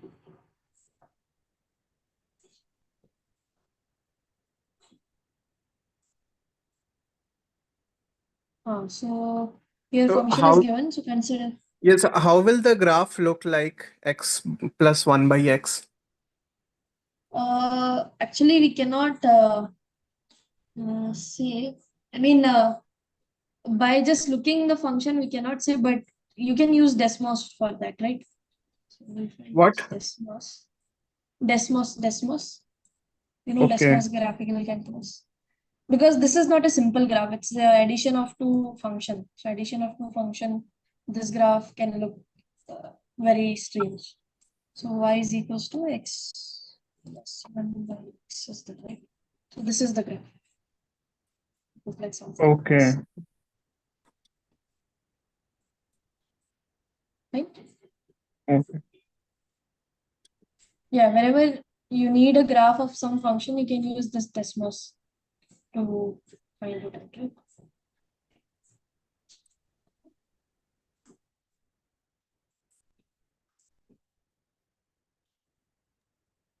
Thank you, ma'am. Any other doubt?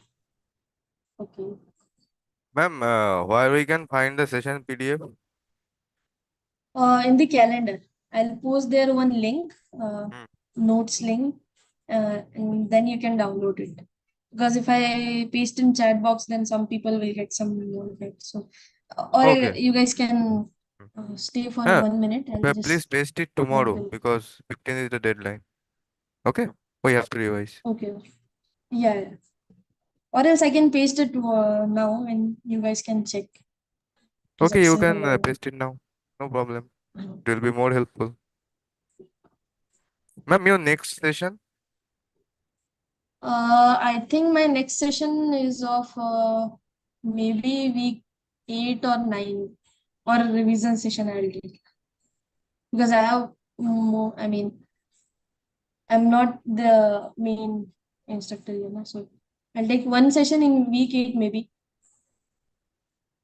It's possible. Week 8 on Saturday. I think. Maybe I'll take.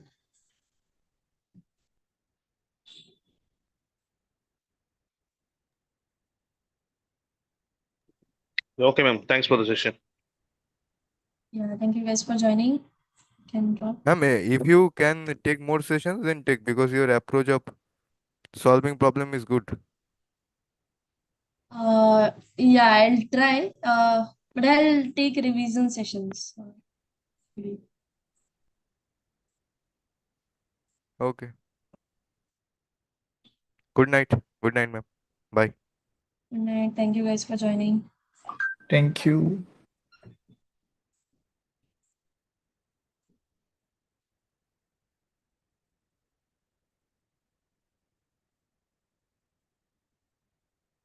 Yeah, can you guys wait for 1 minute? I'll paste it over the calendar and paste the link over calendar so someone can check is it accessible or not. I cannot paste here.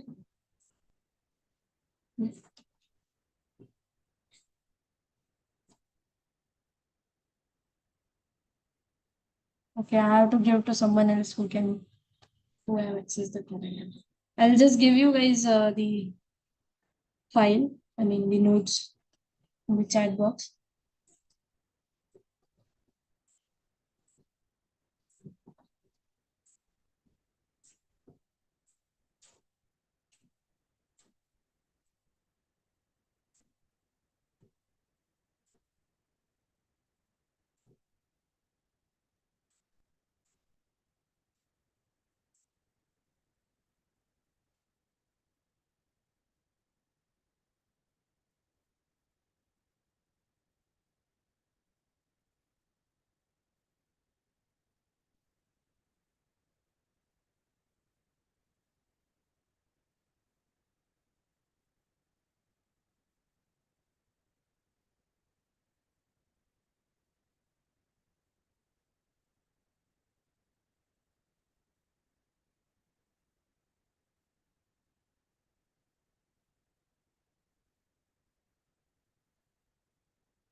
So is there someone is here? Sridhar, can you check to your calendar? The link of notes is available on.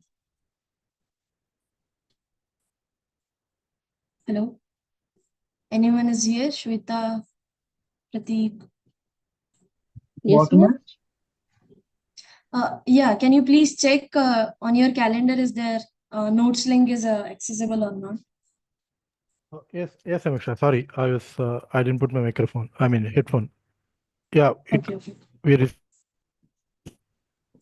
Yes, ma'am, In it the is calendar, available. accessible, na? Okay, that's yeah, it's accessible. I was able to download it. Thank you. Thank you so much. Good night.